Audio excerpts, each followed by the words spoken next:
Another Harley Davidson? Is that my new one? I'm gonna burn this place to the ground. I wrote it here, so I'm at least using it. It's to sell it. No, why would I buy it just to sell it? No offense, but that's the end of this episode then. I don't want to get rid of one thing This and is now not worth and you're my gonna time. fit over me not wanting to This get rid of a isn't throwing Harley. I'm not gonna waste my time. I'm not gonna waste their time. You're not wasting time. I'm wasting time if you're not willing to sacrifice anything in this conversation. So I'm done. This conversation's done. It's brand new. It's gonna depreciate. Mute his mic. Mute his mic, please. I don't give a. My name is Evan. I'm from Stephenville, Texas. I'm 29 years old, and this is Financial Audit. Thanks for coming down to Austin. What do you do for a living up there? So I own a classic Mercedes shop. You own? Business owner? Yep. Okay, this is exciting. Wow, how does the business do? So it's been pretty good. It's been open for about a year now, officially. I bought the shop in August last year. Started doing it January. You bought the shop. Bought the shop. So this isn't ground up from you, which is fine. It's totally okay, but buying a shop sounds expensive. Can be if you do it wrong. Was it? I mean, the shop was $160,000.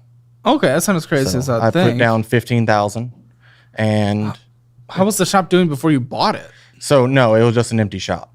Oh, it was an empty shop with some land, and it was for sale. Okay, it's okay. I thought you like bought a pre-existing business. No.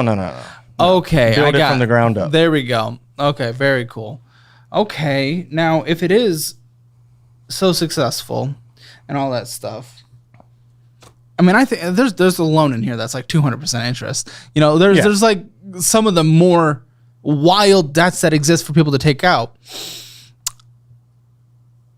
Where is that money coming from, the success, if not to pay off debt? Why is the debt being taken out? Why is there debt if this is a successful business? Well, you got to have debt to make money. You got to borrow money to make money. That's how it is. You have to borrow money to make money. Do you have 150 grand sitting in the bank right now? Do I? Yeah.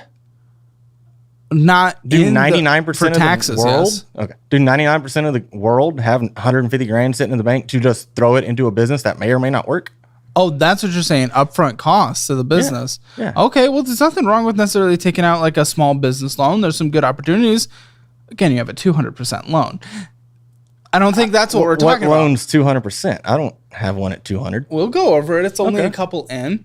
But you also have just traditional credit cards and stuff that are sitting around 30%. You have Credit One, which gets monthly fees. So you have to borrow money to make money. One, I borrowed no money to make this business, to be clear.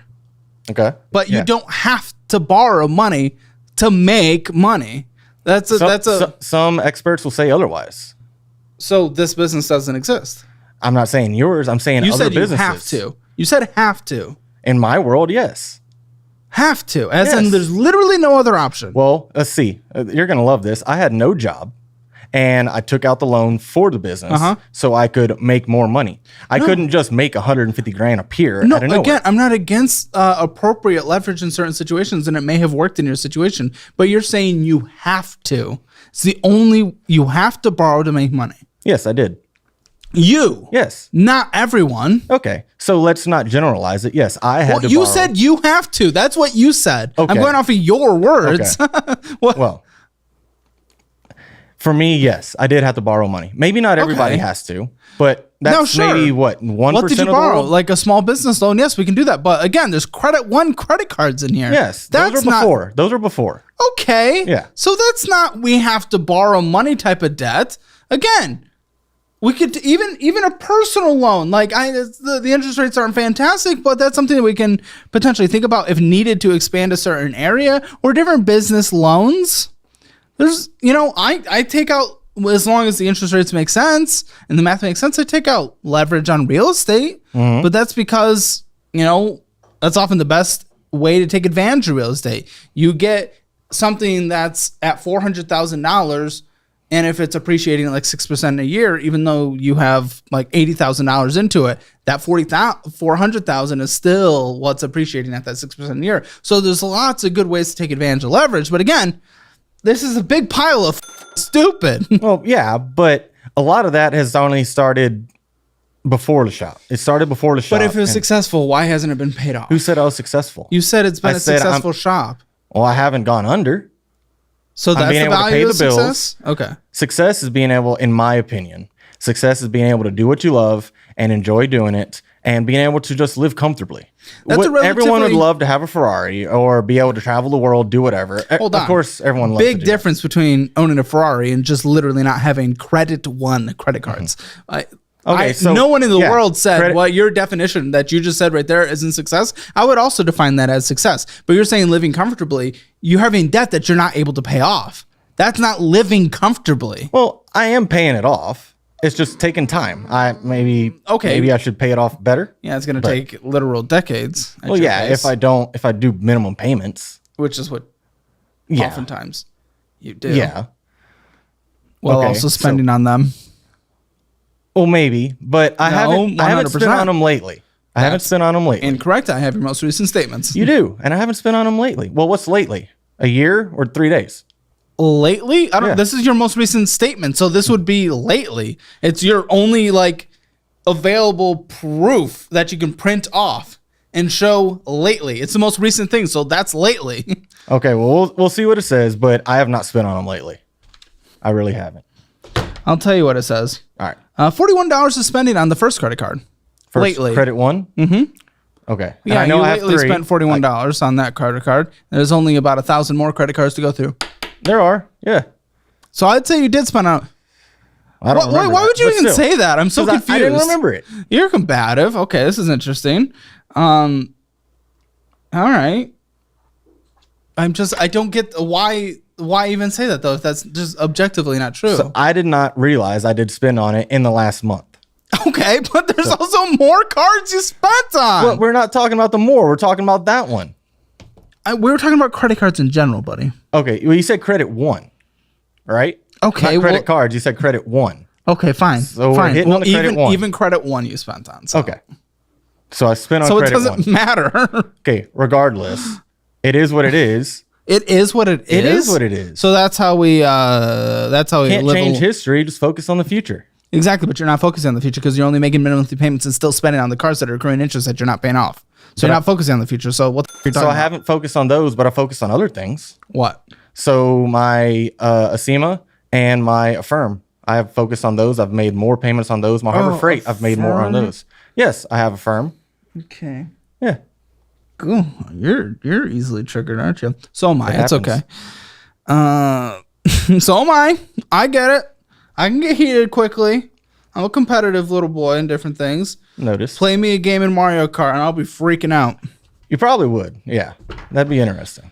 Yeah. We play them on the member streams for those who are there. But, okay. Well, I need to know about your income. Do you even know? Not what comes into the business, but after everything, what are you able to withdraw from the business? So that has actually been a struggle for me to get it separated. Yes, a successful business, as you said. I have... to separate. Sorry. To separate. What comes in, everything goes into my personal bank account right now. I have not set up a business bank account yet because I don't know how to be honest. I haven't gone that far. I haven't looked into... You don't know how to? Well, I know how to set up a business bank account, but being able to separate everything and pay myself... You have it deposited into the business checking account. And then your business expenses come from the business checking account. So what's the confusing part there? Because I don't want to be dismissive of that. I want to actually... So I understand the whole point of putting the money into the business account. Yeah. And then paying myself at the end of the week or end of 2 weeks. Are you LLC? Yes. So that's more, you're just acting as a pass-through, but what the business account is doing there is essentially, this is really helping you keep the books by the end of the year, helping you take advantage of different tax advantages. Understandable. Write-offs, deductions, all that good stuff. So, but for my actual income, it's really just whatever work gets completed throughout that month. That's my income. Yeah. So it varies. Well, but you have expenses, no? I do, yes. Okay, so would you deduct those from the income? So the revenue? Really what it is if I get, say, $10,000 for a job, it goes straight in my bank account and then I pay my bills, whether it's the company bills or my personal bills.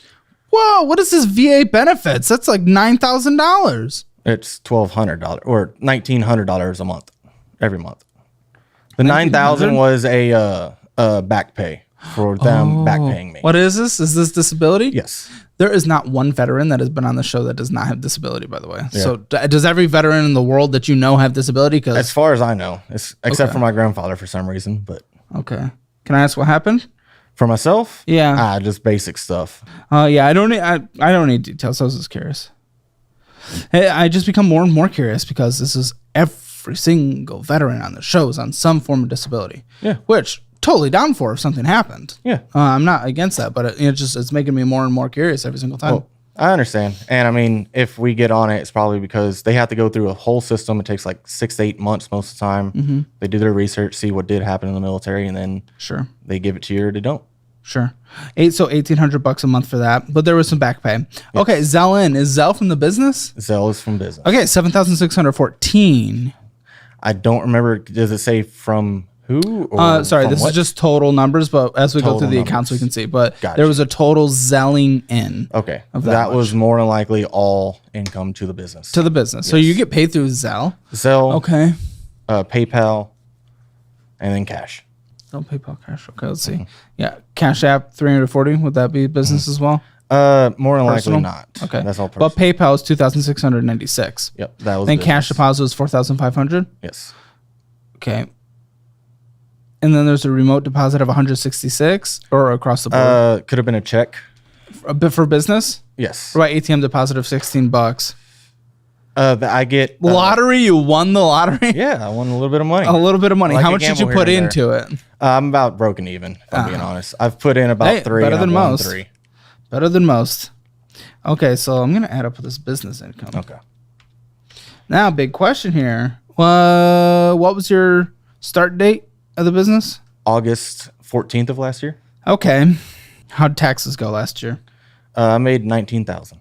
Did you file though? Yes. I have a CPA that did it all for me. Good. Probably didn't owe too much now. No. But this... it was $19,000.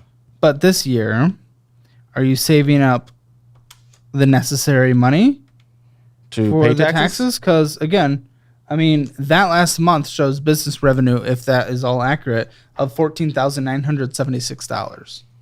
Okay, so I'm not saving for taxes, no, to pay at the end of the year. Because all the money is being spent.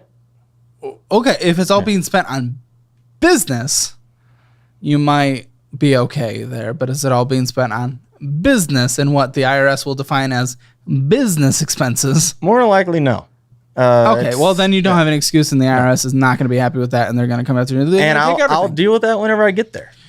When they show up with guns? Yeah. Well, I don't think they'll do that, but if they do, I'll fire back. Yeah, I don't think... We'll see how they do. You're going to beat the ones with nukes, but... No. Okay. So business revenue. I'm excited for this conversation. This is interesting. You and me both. Why are you so excited?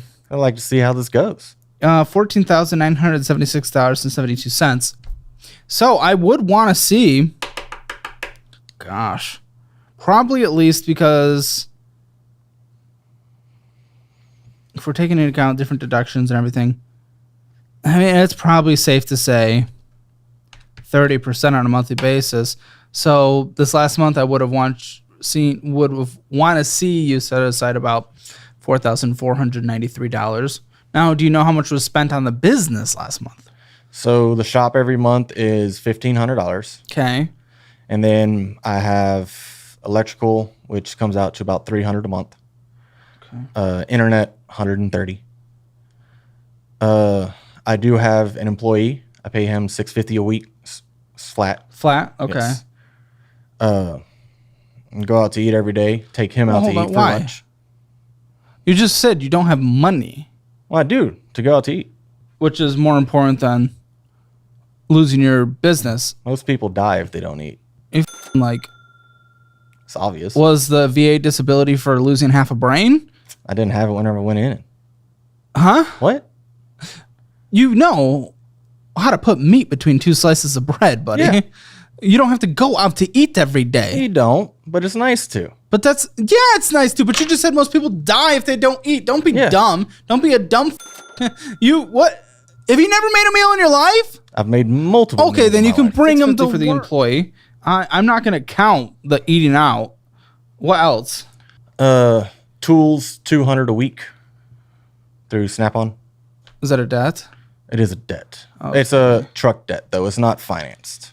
Oh, It's through it's their a kind of a special private- little thing. Yeah, just through the Gosh, owner. everyone of it. always every time on the show, that little truck pulls up. People are just like, "Here, take all my money forever." Well, how am I supposed to work on cars if I don't have the tool to work on it? Yep, they always say you need this. And it's a extra tax special write-off. unique tool. Tools are a tax write-off. Listen, I'm going to count that against your business revenue in a second. I'm just trying to figure this out. What else? Recurring. I use my truck for work. Does that count? I use it to haul cars and pick up customers' Yeah, cars. how much in deliver gas? Diesel is probably. Well, is the truck owned by the business? I haven't put under the business name yet. Okay, no. then I'm not going to do that. But just for general things here, let's just, and then we'll get into your personal finances. But this will help me calculate essentially what's could be coming home on a monthly basis. So $2,780 of expenses. So about 12,196 ish should be left over relatively, and then you're going to set 30% aside of that. 3,600. And then you should have just about $8,537.20 left on a monthly basis, plus your VA disability. Now, that's based on this last month. Was this last month pretty normal? A little slow, actually, this last Okay, month. then I'm going to do it to be conservative. So I think we can then say about $10,337. Okay? Okay. Let's just say that. Because you need some money aside for taxes. Why risk losing your business? It's I don't understand understandable. that. It is. Your I business just- is your life right now, right? This is is. your baby. It You're is. growing it. It's great. Now, good news is, if I'm not mistaken, and you're going to sit down with the CPA and figure this out, this is going to be your first full year of business operations, and you shouldn't face any late fees or any penalties for not doing quarterly because it's your first year. So you're pretty much going to have almost all next year to pay your taxes. I think. Confirm that with them. It's something we started to go through when we were building this business, and it became a lot bigger than we thought, way quicker than we thought. And then we were like, oh, and we had to figure it all out. But that's something you're going to have to worry about. So I'm not freaking out, but you're going to have to get the money to at least pay the taxes. And I would start setting that 30% aside now.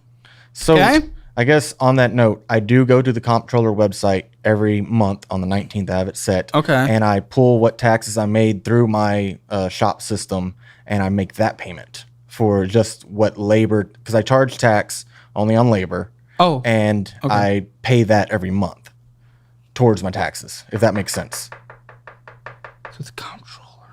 through the Texas Comptroller website. So just Texas taxes. Yes. Okay, well, federal is going to be your big boy anyway. Yes. Because Texas is relatively minimal. Okay. So federals, I mean, that's the scary one anyway. It is. It is. Okay. Just want to throw that out there. Well, that's okay. That's good to know. Honestly, that's probably calculated towards that anyway. So I want to know, self-assess, where do you think your personal finances are? 0 to 10, 0 being the absolute worst, 10 being the absolute best. Like me budgeting or just how Your much debt I entire have? financial picture across the board. I 0 call it being an the- 8. Okay. 8 being bad. You've seen the show, right? Yeah. Why do you think I'm here? Well, I know, but you wouldn't think in any world you'd be considered an 8. Well, you said 8 being the best or 10 being 10 the being best? the best. Oh, okay. No, 2. Oh, I heard that reversed. yeah, you did. No, I'm at a 2. Okay. Okay. Much more reasonable. No. If you want your Hammer Financial Score, link in the description below. It's free. And if you want to be on the show, go to calebhammer.com/apply. We'd be happy to have you down to Austin, Texas. All right. Yeah, again, this credit one. We have a credit one. Credit 1. I got 3 of them.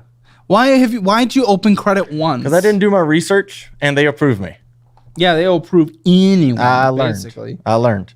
$686.61. The minimum monthly payment of $35. But yeah, you spent. You told me you didn't, but you did. Okay. $8.25 of interest is accruing. It's for Clash of Clans? Oh, You I look do like remember. you're Hold from on. No, Clash I of remember that now. Clans. I don't even have that app anymore. And actually, so Oh. yeah, I remember that now. I completely forgot. Yeah, I bought some kind of pack or something on Oh. Clash of Clans. Me. Yeah. I deleted the app like a week later too. Yeah, because were you spending a lot on it? Actually, no, because I stopped playing the game. It got boring.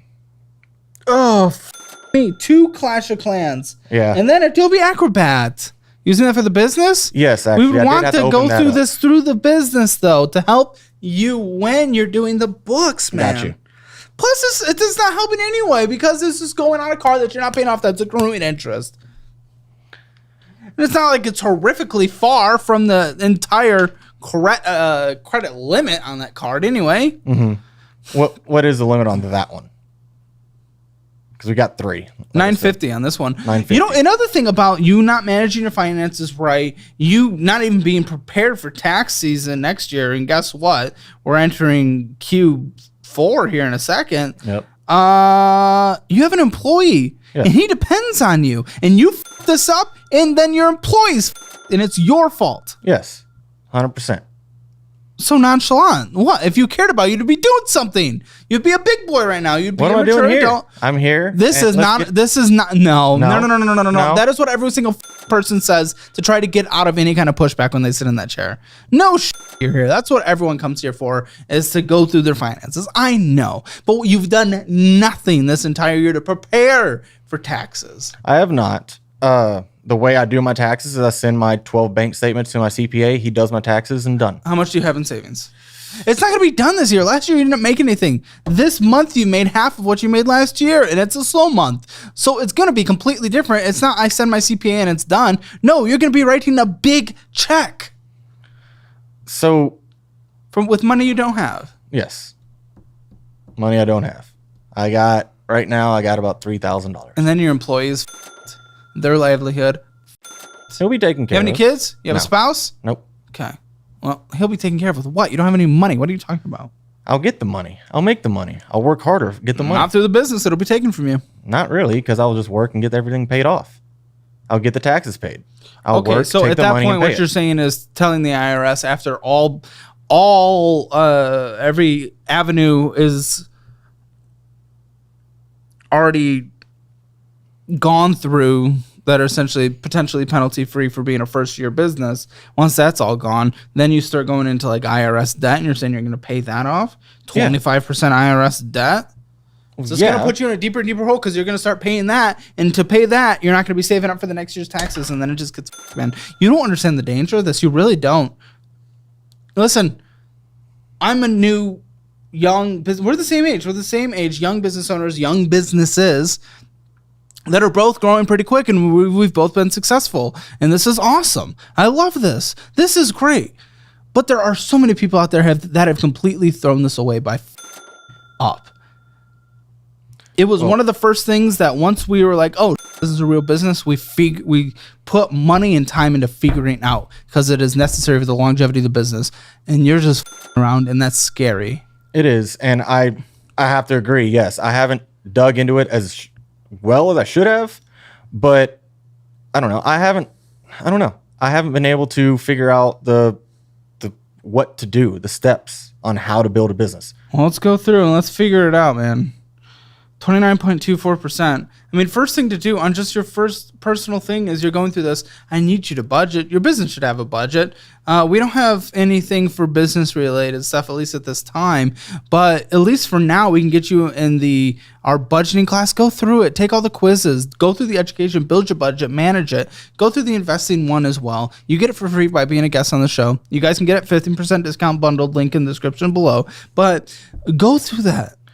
And I got that. It's been the biggest issue why I haven't been able to build a budget is I don't pay myself. I just take what I have in the bank at the time to be able to pay my bills. And every week is different. One week I may just have enough to pay minimum. Other week I may do pretty well. And that's whenever I try to buy some extra stuff, buy more cars, or be able to just pay some extra debt off. Yeah, and we have a whole section dedicated to variable month budgets where months are just unpredictable. Okay. So we got you. But we'll go through this, and then we'll also give a plan at the end of this. But, typically when figuring out your first budget and everything, it takes hours. So, we're going to kind of have like a makeshift budget, and then let's see things. So this one's interesting. This one is interesting. So you got something, Acima. $2,649 is the purchase price, but the total you'll be paying is $6,304. So also known as essentially a 200% interest rate. So Acima has a 100-day same as cash payoff. Where are you in that 100 days? So right now I owe $900, and I got 2 weeks, and that should be paid off by then. I've already used them 4 times. Every single time I've had it paid off. I'm not going to be paying that interest. That's stupid. But I'm going to be paying that off. Well, you better, man, because literally, if you don't make that payment, 900, 2 weeks? Yeah, 2 weeks. 900, 2 weeks. If I don't do that, then I start taking on interest. Dude, it's an aggressive interest. And it's $125 a week. Yep, $121.06.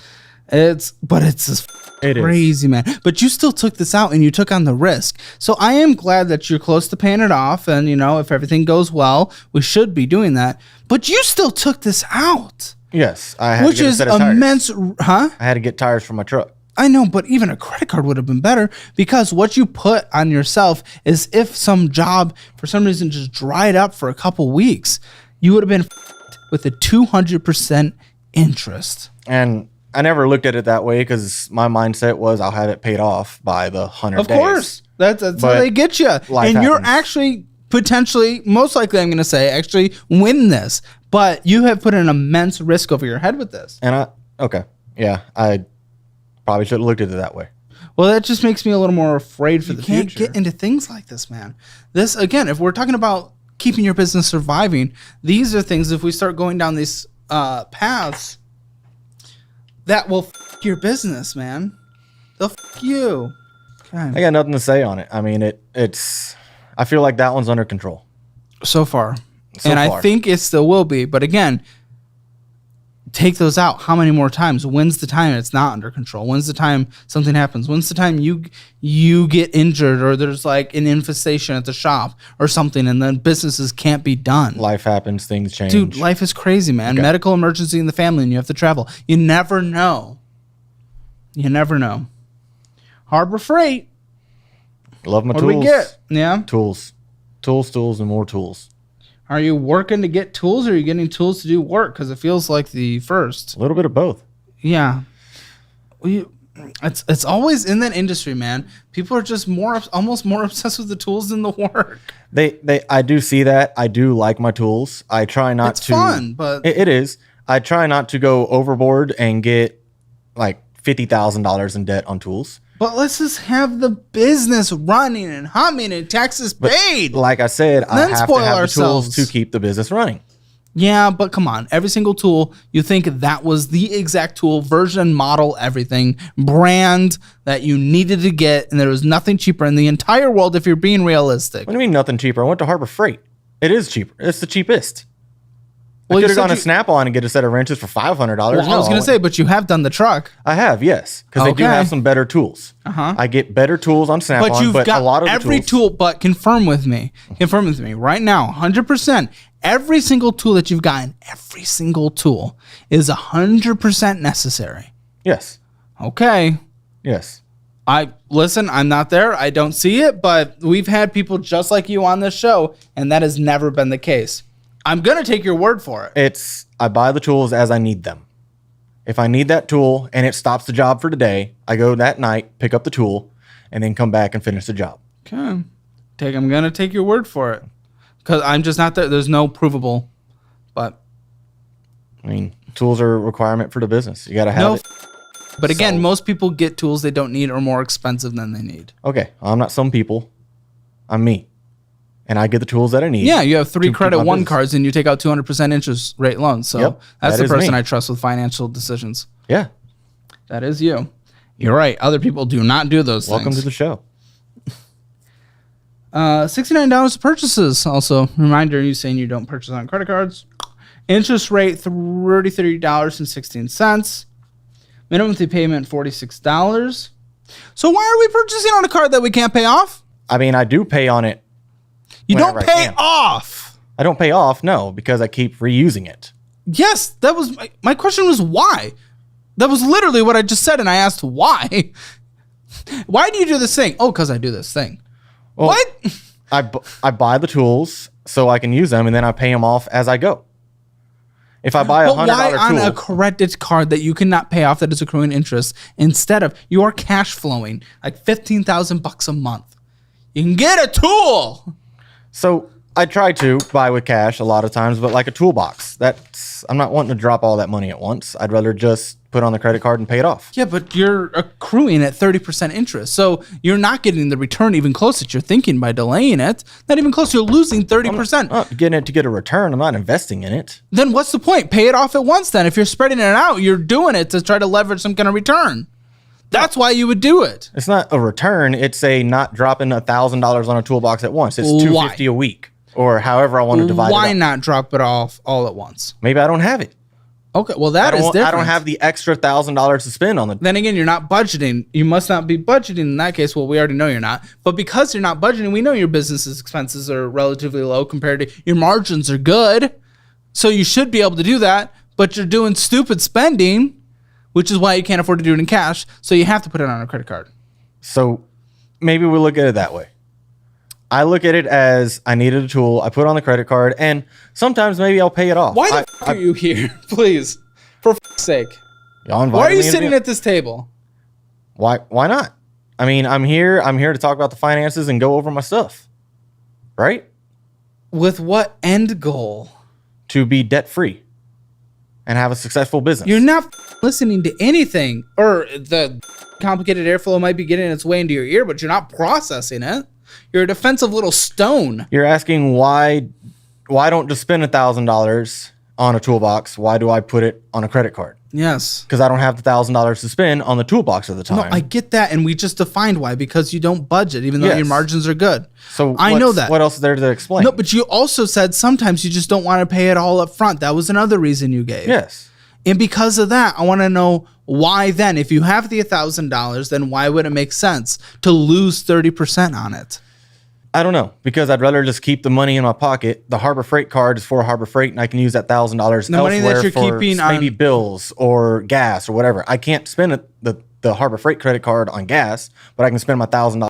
Harbor Freight credit card, destroy it, burn it. I don't care. You don't know how to use credit cards. You can only use a charge card. People like you, like a Fizz card. You guys, you can't use a credit card. You're not a credit card person. You can be someday after you prove it, but you're not. So don't give a shit about a Harbor Freight card or where you spend the money. But either way, the cash you're keeping in your pocket, it's not gaining any value. It's losing about 3% a year in inflation. This is losing 10 times that by being on here. So at no point does it matter. So what's the point of a credit card? If I'm going to put $1,000 on a credit card. Good question. And I'll tell you. I don't. Sometimes you get 0% financing. That's fun. Throw the money in the marketplace. You get a better return on investment. So they do that on purchases over $599. Which was not this purchase. And sometimes. We have 5% cash back. And there it is, 5% cash back. Remind me, what's the interest rate on this card? 30. Okay, what's bigger? Obviously. So f you. Okay. There's no point. But you just answered it. I don't know where we're getting at on that because what? Really? You didn't understand that? No, you asked what's the point of it? To have the card to buy the tools. That's the point of it. Period. But you just asked the benefit of the credit card, and we just determined for you there is not. No, I asked what was the benefit between a credit card. Not this credit card. But yeah. The same exact thing, cash back, 0% financing. Yes. But it doesn't matter with the way you're using it because you're just allowing the interest to accrue. So whatever cash back you're getting is completely negated by many times. So, I mean, I pay more than what the minimum is. You pay a little more than and the then minimum, which is great, but you spend on it. But you spend on it. If I go in there and spend $50, I'll immediately make a $50 payment sometimes. Sometimes. There it is. It slipped out. No, so, I said sometimes because it's what it is. It's not all time. Well, you shouldn't be spending on there even if it's a sometimes anyway, because that money should be going towards it without a purchase because your balance is in the thousands. If our balance is sitting over 1,000, then we should just be putting the money towards it regardless whether or not we're purchasing. You're just making it slower to pay off and you're losing 30% a year on that 1,200. That's 30% a year. That could be money in your pocket. That could be money in your business. That could be scaling your business. That could be hiring another employee to take on more business because it sounds like your business is taking on a lot of work. That employee could bring in more revenue. But instead, new tool on card. Pay it off slower. 30%. Gone. All right. So next. You're a little aren't you? So am I. It's okay. eBay. Oh, what are we doing on eBay, my dude? Well, you're purchasing. New old stock parts. You're not. Sorry, that was fees. Fees? Why were there fees? Basic card fees or... Oh, well, I don't know. I've never had an eBay. Let's see. I use that to buy parts for Mercedes, new old stock parts that aren't available anymore, and I also get eBay money back. It just says fees. Payment security? Hold on. Is that to like secure the purchase if like it's not delivered, or is this like a security thing for the card itself? They're baked in fees essentially? Because either way, you've had that hit basically every single month. That's like a monthly, you have an immediate $8.79 thing because that's happened. Like $86.66 this year so far on this card. $86 in the fees this year, which means you're essentially getting that $8.77 every month. So even if it was 0%, you're still getting $8.79 hit every month. And yes, again, you did pay more than minimum, but the fees, this credit cards, is not making more sense. Plus, again, it's accruing $15.19 of interest, so you have to put extra money towards it, or you're making no progress.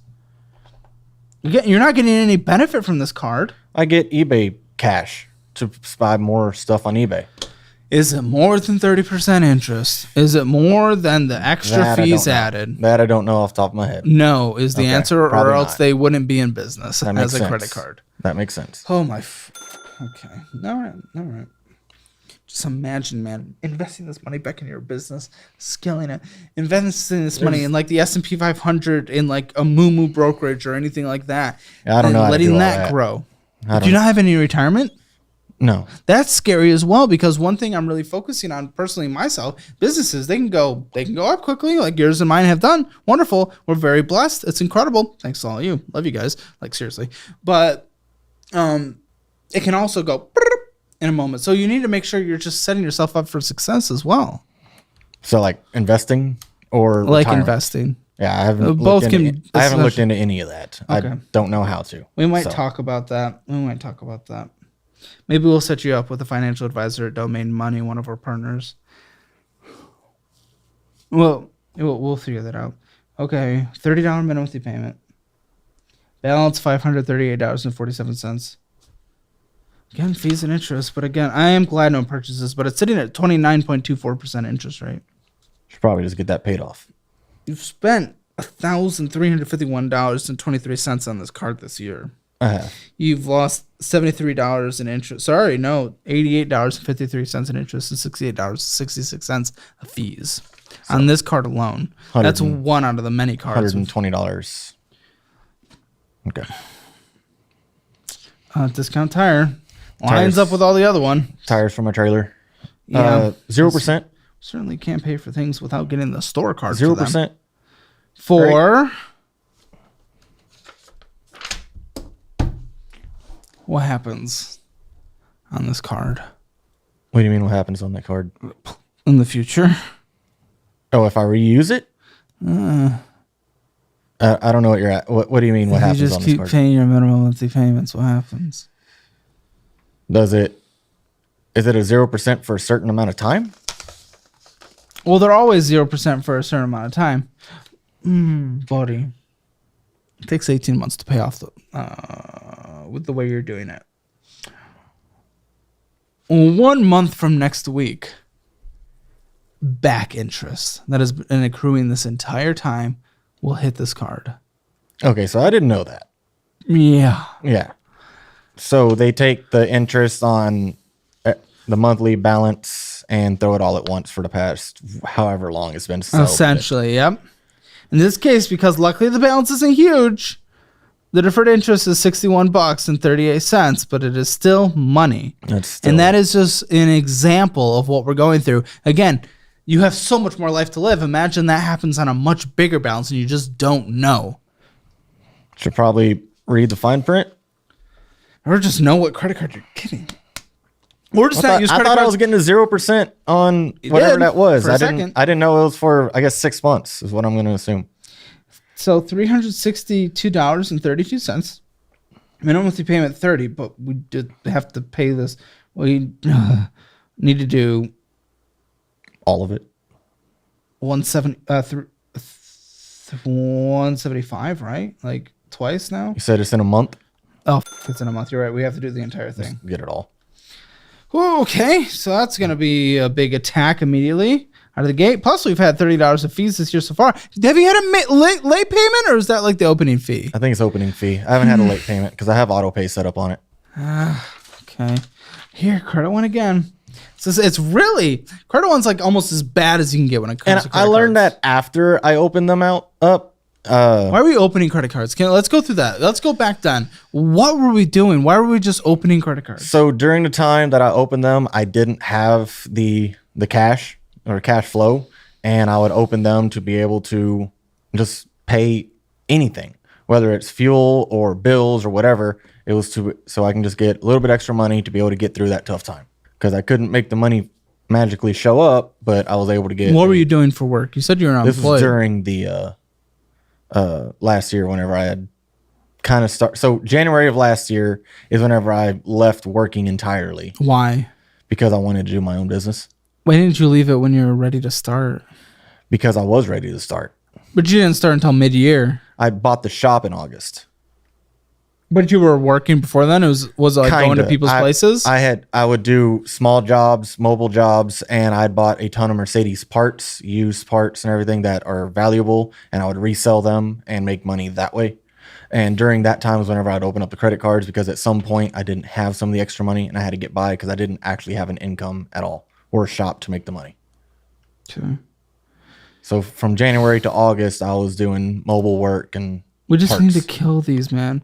We just the way we're managing our money and the way we spend. We haven't gotten to your spending yet, but the way we spend is just absolutely ridiculous when it comes to still having these cards that is accruing interest on a monthly basis. So again, $279.08 on here, like a 30% interest rate. Yep. Then another credit one. This balance is much bigger. $54 minimum monthly payment and a $1,064.41 balance. I don't think I've used that one though, have I? No, you didn't currently spend on this one. That one, but there is $26.32 of interest accruing. There's also been a ton of fees and a ton of interest this year. So the minimum payment, yeah, I think I've paid more than the minimum payment, right? Yes, but, and that gets me to another confusing thing. We may as well talk about this. No debt payoff strategy is what you're doing. No one advocates from it, from at least anywhere that I've looked. What strategy? You're putting a little extra towards everything, a little extra, but that doesn't get you anywhere quick. It gets you there quicker than just paying minimum monthly payments on anything. Yes, but it doesn't get you there quicker than focusing on one debt. So take all the extra from others and put it all into one and make minimum on others? Exactly. Until that one's paid, and then take that extra to another one. You said you watched the show. I'm not going to bully you for that because I want to teach you, but... Okay. You said you were out there. Yes. Okay. I've learned a little. Take it all, and what I'd recommend for you, just for the discipline side, is probably just throw out your smallest debt and just keep doing that. Every single smallest debt. Would it be better to do it to the biggest debt since it's going to accrue more interest? And then there's the avalanche method, which is throw it at the highest interest rate debt. Highest interest rate. Yep. And mathematically, that one still works more. It doesn't make sense to just attack the largest balance one, because the largest balance one might have a really low interest rate. Then you're absolutely trying to hammer that one down, while a small one with a high interest rate is just sitting there. So we either want to focus on the highest interest rate or the smallest balance. Whichever one is costing me more a month. Well, no. To an extent. No. The highest interest rate, that's the avalanche. Mm-hmm. That mathematically, technically does get you there a little quicker. It's not dramatic. But more people find success with the snowball because you see more progress being made because you can knock out a small balance quicker. And that's a psychological win. So even though it might take a month longer, you have a higher chance of completion. That makes sense. Okay. Prosper. Why are we not prospering with this? That one was just another credit card I opened for the same reason I opened the credit ones. I've used it quite a bit more. And I don't think I've used it lately, but I've same situation as all the other credit cards, paid a little bit extra. But it's the credit cards are kind of all in the same boat, if I'm being honest. Okay. Opened them about the same time for the same reason, and in the same boat as I am today for all of them. Oh, no purchases. Barely any credit available. Only a little more than the minimum monthly payments put towards it. I did max that one out once.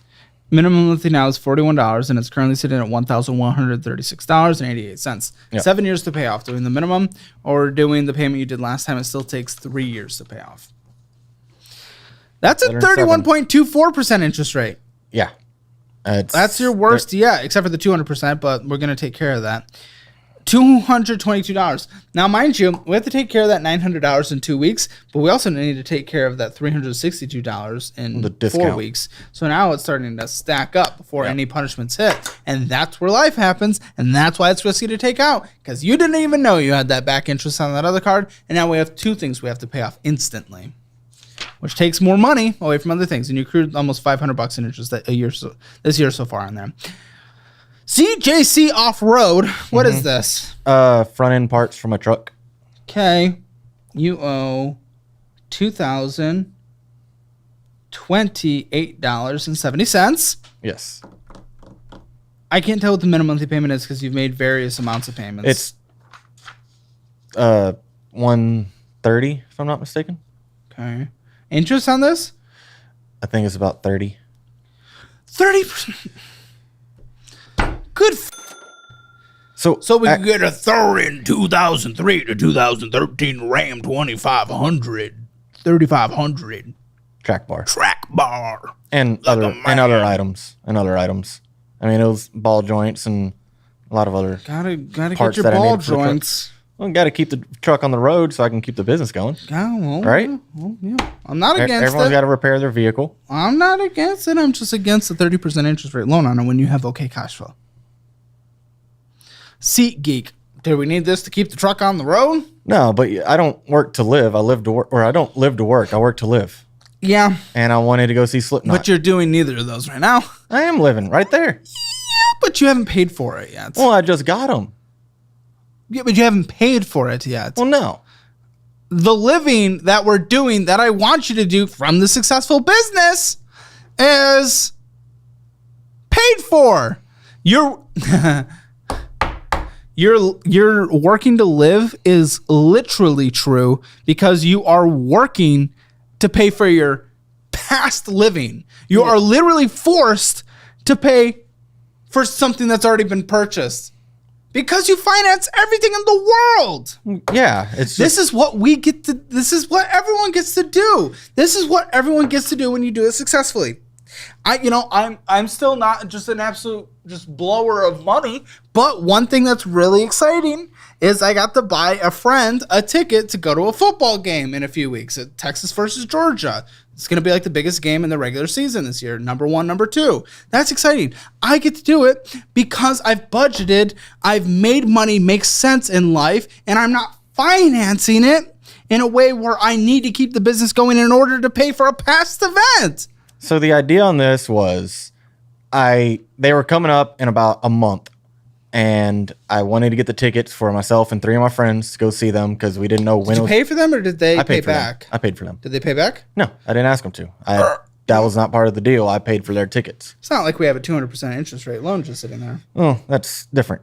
But on this one, Kind of. Not. well, it's not for tickets. It's not for tickets, but it's sitting there, and the ticket money could have paid it off. Could have, but That's the point. That's but what also, I just said. but then we couldn't go see Slipknot. Yeah, no. I think Slipknot's desperate to continue to perform forever. Not really. They're selling out shows still, and they're still extremely popular. So I don't think they're desperate for much. Okay, not desperate, but they've been performing forever, so I think you could see them in some other time. Maybe or maybe not. Or also maybe you didn't have to pay for the 3 friends. I wanted to. They're 3 of my best friends. Well, I know and you wanted to. That's why you fucking did it. Yeah. So what's I'm wrong saying with maybe that? you didn't have to. Maybe I didn't have to, but then they probably couldn't go, and I wanted them to go with me, and it was You know a a gift. good way to was do a it? gift. You know a good way to do it? This is what I've done. If there's other events that other people can afford, I say, what can you put towards it? And they put what they can put towards it, and then I cover the rest. Well, I got that, but I try not to do that if it's something that I want to give them. It was a surprise. It was a gift, and I I wasn't going to get ask them. that. I'm not against the heart. I think you're confusing this conversation. I'm not against certain things you're doing in the business. Not against keeping your truck on the road. I'm not against doing this and doing a gift thing for the friends. I'm not against any of that. I am against how you are doing it and when you are doing it. This does not make sense right now. You have back interest accruing on a card. You have a 200% payday loan, essentially, that's going to hit if you don't pay it off in a couple weeks. You have all these ticking time bombs. You don't have a single penny saved for taxes, of which is likely going to be in the tens and tens of thousands of dollars that you do not have saved, but you think that now is the time to splurge on Slipknot. It's just not. I'm not against that as a concept. I'm against you doing it now in this way. You didn't even pay for it. You financed it. I did. I figured I could make the monthly payments comfortably and be fine with that. Comfortably? You just said you have no money left over. Well, I make the money. I'll find a way to make the money. I work harder, make more money instead of. You're going to have to make a lot more money because, again, we found 2 ticking time bombs. Okay, I'll make more money then. I hope so. Yeah, that's the whole. There is a certain point where you can only get pushed too far. I don't know what that point is. You haven't found it yet. No. You haven't found it, and that's okay. And I don't necessarily want you to find it. That's living to work, the thing you don't want. But you're pushing yourself to be forced to do it. Okay, 1,000. Concert was cool, though. Good. $1,493 and $135.77. Okay. That's the minimum monthly interest. About the same. 30%. Slipknot for 30%. I think that's. If I'm being honest, I don't know off the top of my head. Slipknot for 30%. It may not be 30%. I don't know if I'm being. I don't know the amount. I'm gonna slip a knot around my neck after I could hearing find that. it out if you want me to, but I don't know it. It's fine. It's not, but we're not going to spend time on that. I'm just estimating about 30 because the payoff there is if I do the minimum monthly payments. But if I go to pay it off today, it saves me on the interest and it's a little bit less than what's shown on the schedule there. It's like $200 less, if I'm being honest. So whatever that interest is. Oh my, we're affirming Walmart? Oh, and that was a... Stop! I wanted a new TV. Yeah, you want a lot. Yeah. You know what adults do? They don't do exactly what they want all the time. That's just called being a grown... miserable. I do what I want. Okay, then you're not going to exist in this world. You're not going to fucking make it. Your business is going to close. Everything's going to go to shit. Because that's what people that just live wants above all else happens to them. The one is what makes me want to do Have you watched the show? You said yes. If you watched the last 2.5 years of the show, you'd know that people that put their wants at the top lose it. Here's the thing. I will work for my wants. I will work to make sure that everything But we don't know where that point goes, and you don't know how long your business survives. We don't know, but I'm still going to get there. I'm going to do what I have to do. Your poor little knees hurt from hiking. That could happen a more extreme situation tomorrow, and then you can't bend over to fix a car. Okay, it could, but still, I'm going to do everything in my power to make sure that everything in your power. I don't give a shit about everything in your power. I could say I could do everything in my power. That doesn't matter. What happens is in the real matter. No. What happens in the real world is something happens and then you can't, regardless if everything in your power was attempted. I don't care if you put in the effort. I only care about the end result. And if you get that sucks. That ruins everything. A lot of ifs. If I get or if I do good, if I work hard enough to get to that point, what's the difference? If I could die tomorrow, I could walk outside and die now. Or I could walk out and change everything and everything would be perfect. If is a change big everything word. Based on what we're saying. Yes, please do. That'll change your life. But can't live life off of ifs. No, it's not living off of the ifs. It is living off of risk mitigation. It is preventing yourself. I have a business emergency fund so that if revenue drives up for a couple months for some reason, algo changes, who knows, we can survive. My employees can get paid. It is risk mitigation. You are allowing yourself, if anything bad happens, your business is gone, your employee is It's not about living on ifs, it's risk mitigation. And the fact that you don't see that terrifies me for you walking out this door. I do see it. I do see it. It's just we look at it in different ways. But people who look at it in my way tend to have a career and retirement in business that lasts for decades. People that look at it your way show up on the show with mountains of credit card debt and no path forward. What way seems to work the most amount of time? I'd go that way personally. Walmart card, $988. Sorry, on Affirm at 99 cents. Minimum monthly payment, $90.01. What's the interest rate? Probably 30. About. Great for TV. And a sound bar. Well, so imagine you walk in, you get the TV and the sound bar, and there's a 30% tax on it, on top of the normal 8.5% tax. That's what you're paying. If I do the minimum monthly payment, which is what you do. sometimes, if, like I said, if Every time on here. it's only been what, 2 payments? 3. Okay. Oh my, this continues. Thoroughbred performance? Turbo for the truck.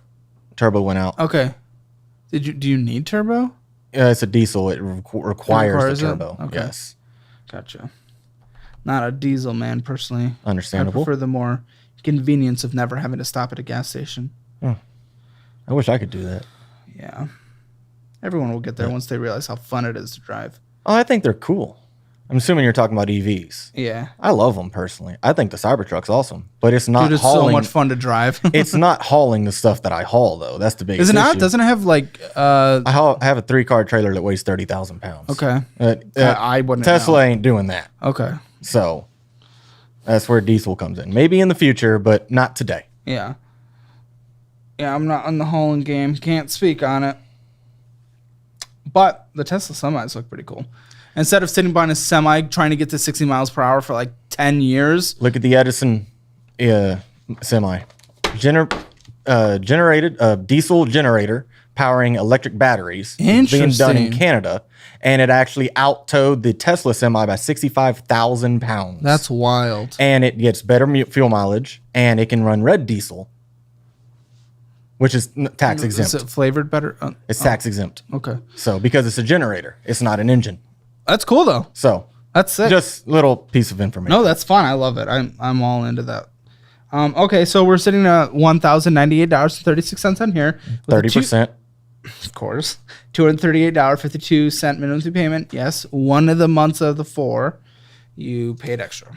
Paid extra. When I had These some minimum extra. payments are stacking, and now I'm starting to understand why you don't have money left over, and you have to put things like I have a lot because of you've only ever payments. gone into debt ever. Yes. What am I looking at? I mean, this is a credit report. What is this? Collection. You have collections? I think I have 2.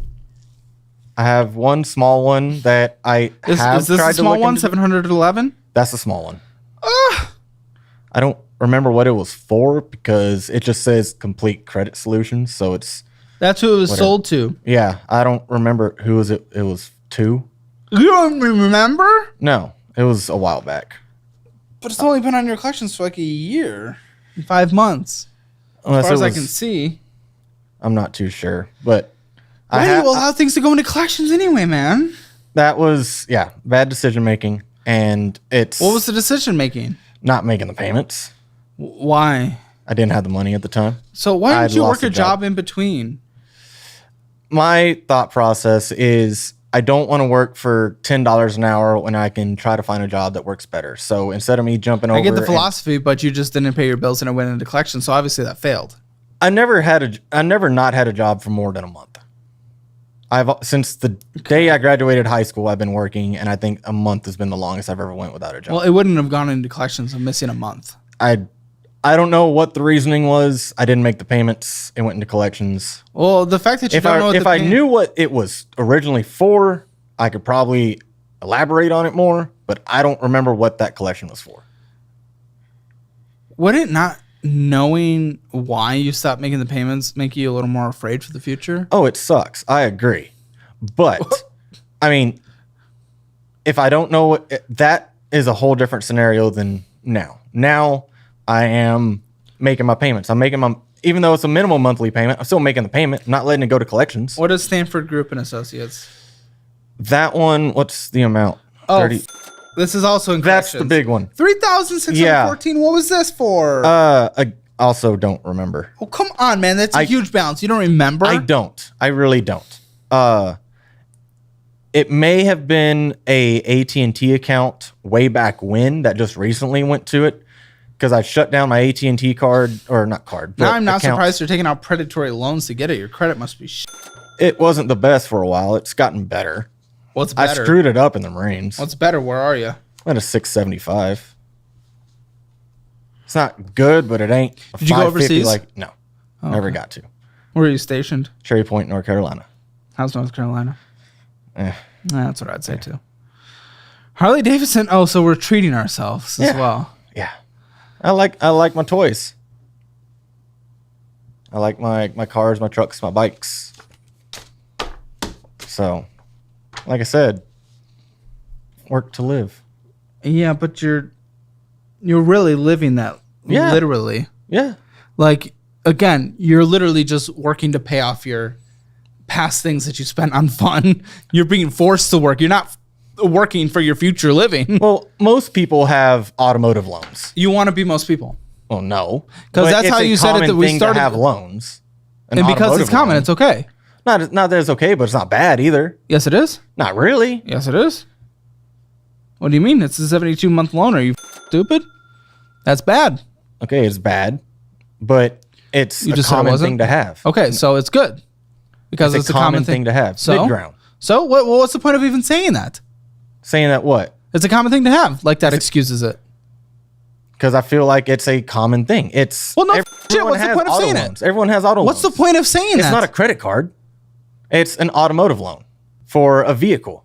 A toy. People This don't one go- specifically. I depreciate an asset, Yeah. and that's good. What?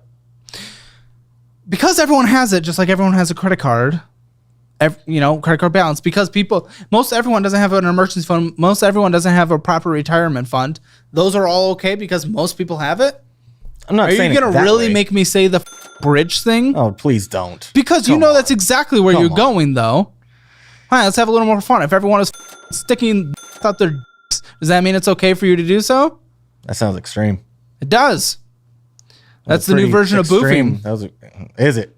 Do you know about it? Because I certainly don't. It's what we do in Austin. Got you. That makes a lot more sense, actually. So I come in here all high energy. That explains why. Yeah. Okay. So But again, it doesn't make any sense just because other people. Because okay, it's maybe that normal. wasn't the best thing to say. Then- Okay, okay. but okay. As long as you I'll recognize it. retract that statement. Okay. Just because everyone has it doesn't mean it's okay for me to have it. But You yes, want to be better than everyone, right? Yes, that's always the goal. Not better than everyone in terms of like I'm better than you, but in terms of just you Doing want better. to be doing well. Yes, and getting that. Does it show the interest rate? What is it? What's the balance on that one? 7,737. You don't On this wanna one, know. You don't want to know. tell me. 27. May as well be a credit card then. Made as well. And 27% on a Harley f***ing Davidson. when I bought that bike, I thought I read the fine print and the interest, and I asked all the questions I was supposed to ask. What's my payment? And they told me it was supposed to be for 3 years. $257 a month for 3 years. That sounded great. And then after everything has been done, turns out it was for 6 years. 7, buddy. 7. 72 Oh, months? sorry. Yeah, I was reading That's months. definitely 6. I was reading months. Okay. So I was under the impression it was a loan for 3 years because that's what I asked them for. And then How much is this worth if you could sell it today? about $4,000. About 3,700. kill me now. Yeah, 3,700. I'm going to be like everyone else who rides on a motorcycle, and I'm going to go kill myself. Ah, that'd be fun. Wouldn't have to pay the debt anymore. Bank of Missouri credit card? What? A Bank of Missouri credit card. I don't know. It's at $217. I don't know anything of a Bank of Missouri unless it's named something else. Well, that's what the producer looked up. Either way, you have a credit card, $217. Okay. $40 minimum payment, probably 30%. 30% interest. Probably it seems to be a recurring number here. Addicted to the 30% interest. It just doesn't make sense. You know, when invested in the market, in the stock market, in general, the best return you hope for is about 8 to 10% on a yearly basis. You're losing triple that. You are making them so much money. You want your money to be working for you, buddy. You know, when it comes to the working to live to work thing, the best third status to get to is just allowing your money to work instead of you so that you can live.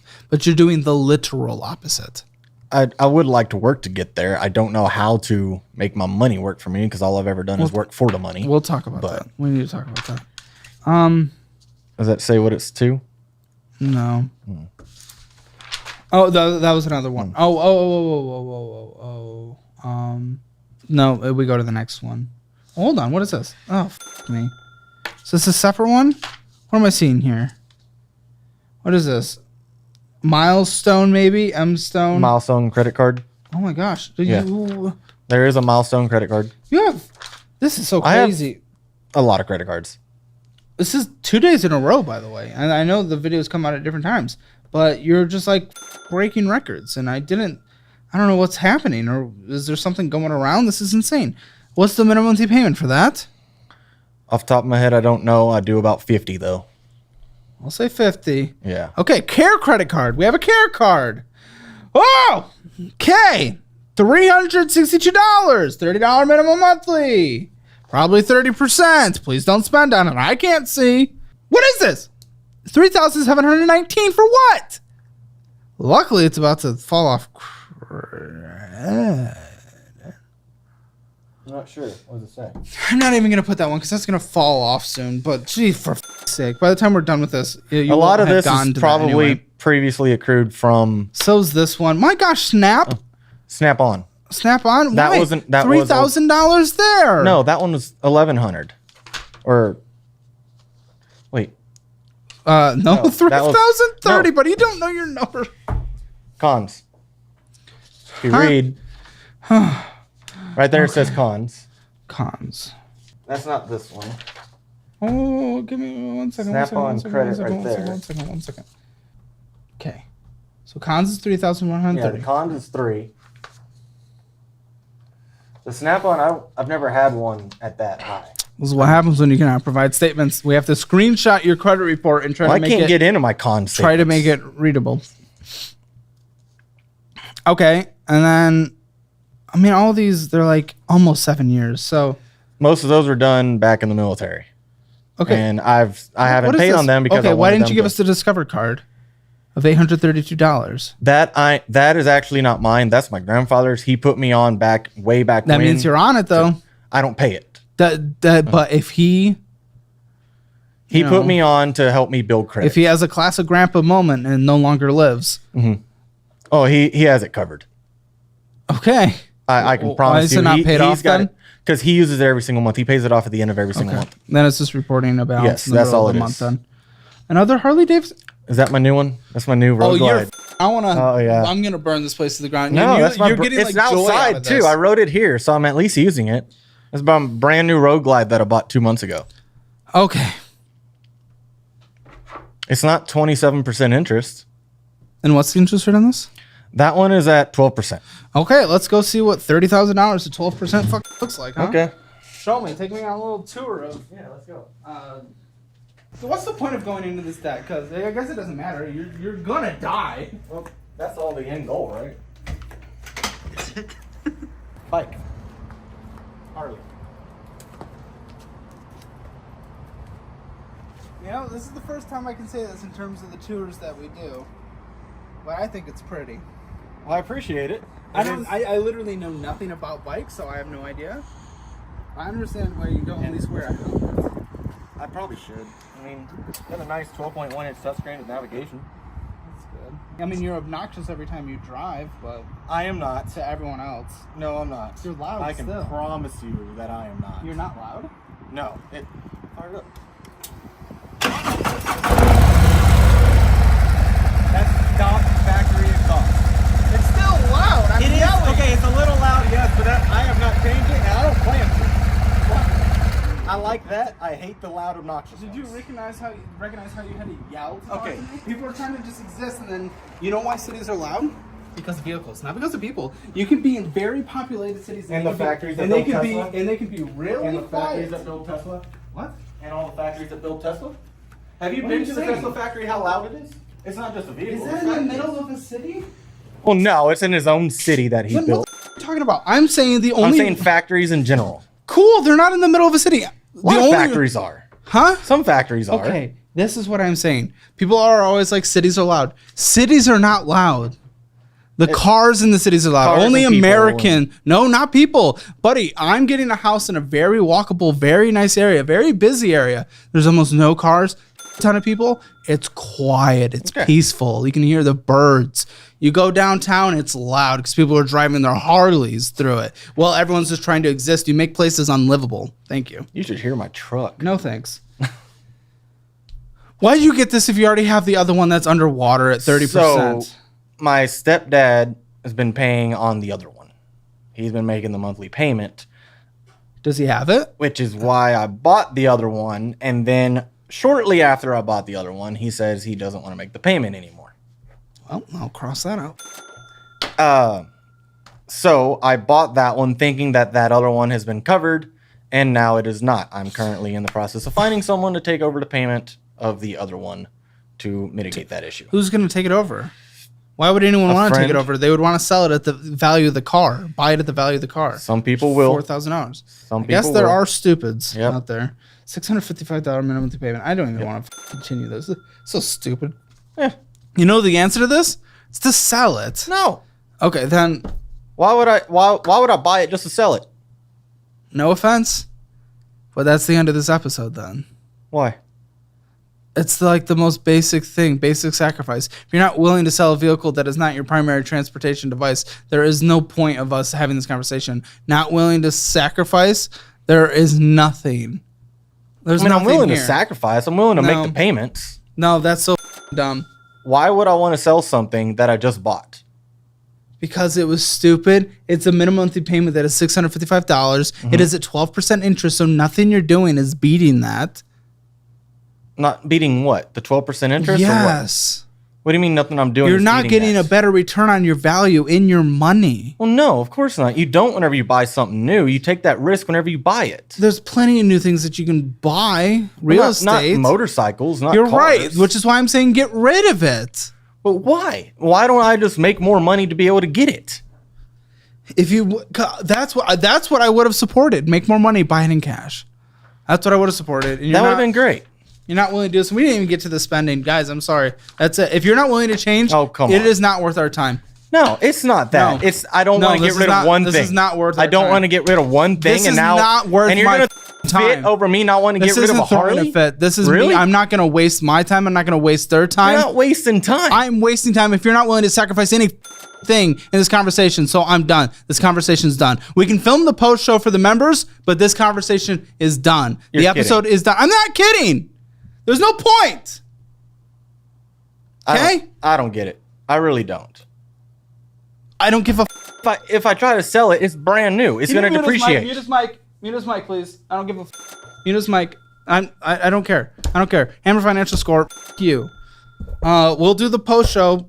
We're going to do that because we have to do it for the members, and thank you for the members being here, but I'm not going to go through this. This is stupid as if you're not willing to make a sacrifice. Make sure to check out the budgeting and investing class. It's 15% off. Link in the description below. Your mic's muted. Doesn't matter. It's done. I'm not talking to them. I'm talking to you. There you go. It's done. Today on the Financial Audit Post Show. I'm pretty bummed out we didn't get to the spending in that because there was some crazy There were 2 cars we didn't calculate as well, didn't he? Yeah, so we're probably pretty close to 200K. My life. Yep. Okay. The debt ended up stacking up to $66,653.57. He quoted at like 120,000. Oh, kill my. You're not willing to admit once when you might be wrong because right now it's nothing but failure. Like everything I've invested in, I've made money on. Like if you check my Robinhood account. Can't acknowledge you're wrong. You're an absolute dumb when it comes to all of this. But did you come here and think I was gonna stroke your little egotistical entrepreneurial? I feel like some of it's justifiable. You're lost, man. You're lost. You need a therapist and a mother that loves you. Hi, my name is Benji. I'm 25 years old from Los Angeles, California, and this is Financial Audit. Thanks for coming in, man. I know it's a decent trip there. What do you do in LA for a living? It's an expensive city. Yeah, no, it's rough, but I definitely have a job I absolutely love working at right now. I definitely have a job. Good. I do have a job. If I wouldn't be a little bit of a problem. I kind of do like classic car restoration as well as contracts for the city. It's a little bit of both, kind of depending on the day, but mainly the contracts for the city are what brings in the money. We're trying to do a classic car restoration business kind of on the side of it. So it's fun. It's super fun. I'm trying to get more into like the mechanic side of things. You look like the man version of the alien that makes the clones that Obi-Wan talked to in episode 2. I'm just starting to watch Clone Wars like right now. That's actually so funny you bring that up. Maybe that's why you're converting into one. Okay. So how much do you make in this job? I make $26 an hour, and then depending on LA though, it's so expensive. How many hours a week do you work? I try and get to 40. I kind of struggle getting to 40 right now. I feel like my car has been kind of stopping me from doing that. I just have I'm actually, like I said, I am a mechanic, so I've had water pump issues. I had to change a PCV You're a valve. mechanic. Yeah, it still Gives you an upper hand. Yeah, but it still costs money to actually get those parts. It does. And So it takes time. so what's wrong then? What's it's undrivable sometimes? Yes, How actually it has often? been. I wouldn't say often, but I've had to borrow my grandma's car. For Oh, well, the there you past, go. like, So what's 6 the months. issue then? That one also broke down on me. So, yeah. And your work's not upset of you. You're just like endlessly like, oh, can't come. Oh, can't come. Oh, can't come. Oh, can't come. They're super understanding. That's the good thing. Yeah, but for how long? Oh, can't come. Yeah, we'll see about that. I mean, like I said, those contracts are actually like set in stone. So there's not actually a time where I like have to be there 40 hours a week. It's more for my sake, like having to make the money actually. You know, obviously I should be working 40 hours a week, but they actually don't require me to do like too much on hand actually. Yeah, but you want to work 40 hours a week because you make hourly. Yes. If not more. So what hits your account on a monthly basis then? How many hours a week are you on average actually working? On average, I get around 30. So In LA, I filmed with 2 people ever from LA. Both 30 hours a week in the $20 range, in the 20s per hour. see, How the f are people surviving? definitely, I feel like it's just a little bit of like, you know, finessing a little bit here What are and you there. finagling? I feel like if you cut corners in certain spots, you can, you know, Cutting corners? What are you cutting corners on? like, you know, I mean, I don't feel like I have like a crazy appetite. Like, I feel like I don't eat too much. You spend Like, so $800 going out to eat. Shut the f up. I have like one good meal. or a $800 few going out to meals. eat. Shut the f up. $800 going out to eat. Shut the f up. So, yeah, I'm not really sure what the cutting corners are. I mean, I know there are definitely. Go immediate backtrack. Okay. Yeah. Yeah, I looked at the spreadsheet as I was sitting down. $800 going out to eat, basically. I mean, yeah. I'm cutting corners on eating. Well, I don't need to eat much. Spends $800 going out to eat. What the fuck? I feel like I would have dude? been spending a lot more if I actually ate like a full 3 meals a day in LA. I feel like it would be probably like $2,400 a month. Or you could grocery shop. I feel like I do grocery shopping from time to time. It's just From time to I feel like I do go. What do you say, buddy? I don't want to brutalize you out of the gate. What is? I feel like I grocery shop. What like I feel like I grocery shop, or even worse. What is the? Yeah, I'm cutting corners to actually, make things work as, and I'm not really eating. That's not true. Immediately, that's the one thing I looked at as I sat down. Other than that, I'm going into this blind, but I was like, I'm curious. What is this dude eating now? What is this dude eating now? I don't know why. Usually, I actually don't look at that, but when I'm sitting down, but I looked at it specifically. And it had to be the one thing you immediately just try to bullshit on? Come on, you're sitting here, you came from LA, what the fuck?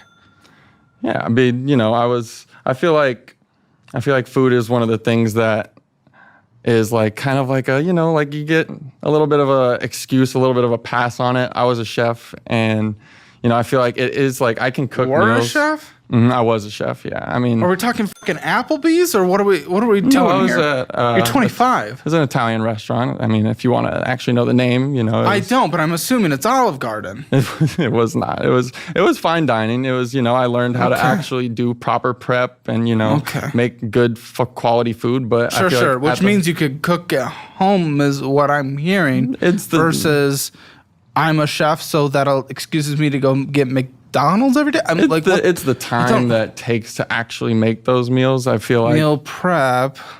who likes meal prepping in No reality? one. Who likes dying in poverty? Apparently you. I wouldn't say I'm dying yet, but Yeah, but you're on your way. You're mid-20s. You're going to be the person mid-30s who can't afford, you're the person in your mid-20s who can't afford a car repair, i.e. the car that gets you to the job that gets you that hourly pay because you live in a driving city. So I think you've already put yourself in the cycle of fuck you.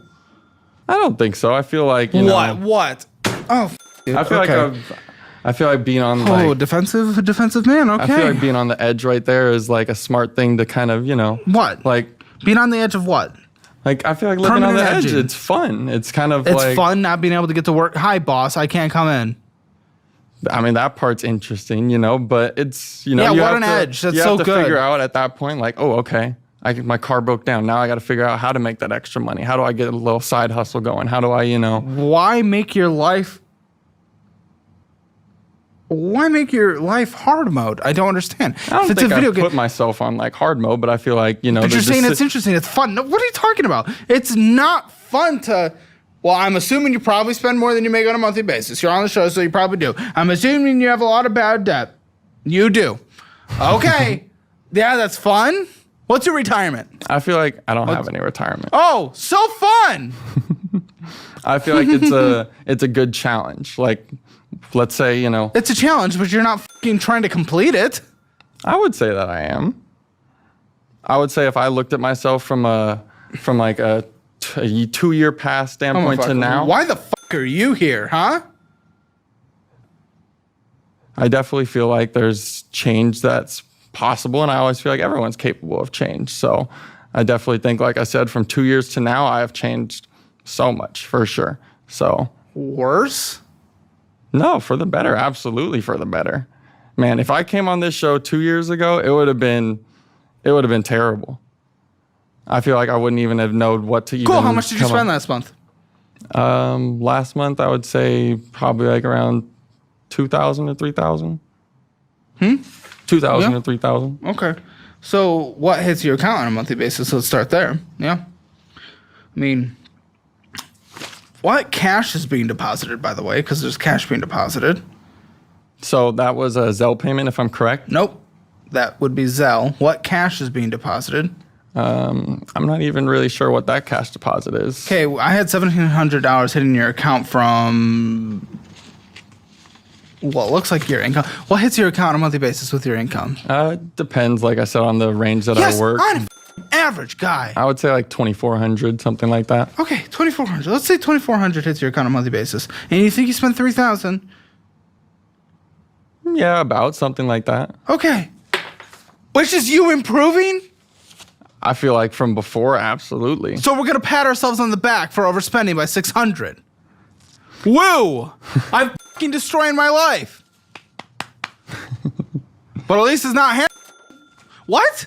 What are you talking about? I mean, That's I not feel how like this that works. is kind of a valid argument. No, I it's feel not like about. Okay, then you're never gonna get anywhere. Then I don't know what the talking I feel about. like there are people that are in worse situations. There and- are. Why does that mean you can be in a bad situation, but because it's not the worst situation, your situation is all of a sudden good? It's not. Why is you not living your best life okay because other people have it worse? I'm not saying my position's good, but I'm Really? You saying just it's said it not was a ba- valid argument. It is a valid argument. I'm saying it's not a bad position, but it's not good. I'm not sitting here saying like, oh, It is a bad position. You spent more than you made. You spent $3,304. So if $2,400 comes in, you spent $900 more than you make on a monthly basis. In fact, of the $2,400 that comes in, you spent 37% more than comes in. You spend 37% more than comes in on a monthly basis. Mm-hmm. And that's not bad. The f*** is LA? I feel like we can both agree on that one for sure. LA is definitely. What are we talking about here today? Guy? You know, I mean, I just feel like I got like a. I feel like what I Piss mean me by off like real living quick. on the edge, I feel like I have like a nice complicated. What is this obsessed with edging? Dude, what are we talking about? Tell me. What are we looking at today? What is your life? I have a pretty complicated living situation, so I feel like, you know, at the moment it's actually not bad, but you know, Okay, what? What's going on? I feel like if I were to have to move, I feel like it would get a lot worse right now. But at the moment, my living What does that situation. mean? Are you like living with your parents or something? No, I mean, I'm Okay. kind of living in like a family apartment. So like I've had this apartment in my family for like 30 years. Rent controlled? Yeah. So my dad lived there since he was, 20 with my mom. And then my brother moved in. And No then, wonder they don't build housing there. Who would have thought? Mm-hmm. It's almost like the places with that policy have the most expensive rent. Yeah. So anyway, I had just actually gotten back from the States or to the States, and I ended up taking that apartment. So I've been in there ever since, and it's amazing rent. It's super cheap and everything. But Good, then why would you leave? What's the complicated part? I believe there's some mold growing underneath in the basement. We'll have the landlord take care of the mold. So I've actually contacted the landlord. They had an inspector come out, and they were like, all right, yeah, we need to check this out. We're going to get onto something. And Nothing's happened. I contacted the landlord again. It's actually not the landlord, the initial landlord that I Well, they're honestly probably legally incented to do so, but because of I your agree. situation, they are not financially incented to do so. Exactly. Which usually produces worse housing. You're right Again. on the money, yeah. So at the moment, I had that landlord that we had known from the family for like 35 years. And he actually made a deal with my dad when he first moved in, like, hey, I know that, you have a lot of properties to manage. He was managing like 15 properties. So he was like, hey, I can do the maintenance for this place. So if any of the tenants have plumbing issues, whatever it is, I can handle it. Just give me a little of a break on the rent. So that's how we actually got that little Obviously, bit of your dad has failed. There's mold growing. Well, yeah. I mean, I feel like once he moved out, obviously it got a little bit. When did he move out? 15 years ago. It's been a while. My brother... My brother moved in. So yeah, so it was my brother moving in, and then I moved in after. So, and I've done what I could to, help with the financial stuff. I mean, not the financial, the maintenance stuff as well. And we've always told the landlord, like, hey, if there was something that we can't handle, we'll hire a plumber or an electrician and then send the bill to you. So our landlord was super cool and understanding this whole time, but he recently passed away, and the kids took mold. No, just from old age, thankfully. He's got up to like 95, so he had a good life. But his kids took over the company, or took over his property management, and they didn't really want to do it. It was a lot, so they signed it over to a property management company. Oh yeah. And that person, they've been trying to sell it for a while, and the kids have been trying to sell it. Who the f would buy it? Again, Nobody. It's been listed for... You're in a city that discourages housing being built, a city that discourages new units being opened because your family just stays there for generations, discourages actually keeping the properties up into current repair, because why would they? And now discourages them from selling the property to people who might actually want a management. Yes, what a very productive city. Yeah, nothing's even up to code in that house. Like, nothing's up to code. Absolutely not. What happens if they do sell it? I mean, you're still going to be legally in the rent-controlled situation. Caps at what, 3% a year or something? No, if I do sell it, they've offered a buyout, so I would... Buyout of your lease? Yes. So... Would you take it? Why would you take it, though? You have the legal protections. Like, again, you are incentivized. You're hurting the market. You're hurting other renters, but you are incentivized to stay there as low as you can. Yeah, and I plan on staying as long as possible, but at the same time... So why would you accept their buyout? Because it seemed like a sizable buyout. What's the buyout? Do you know the buyout? He offered $40,000. Yeah, because I bet it will jump up to like, well, what's your rent? It's $972.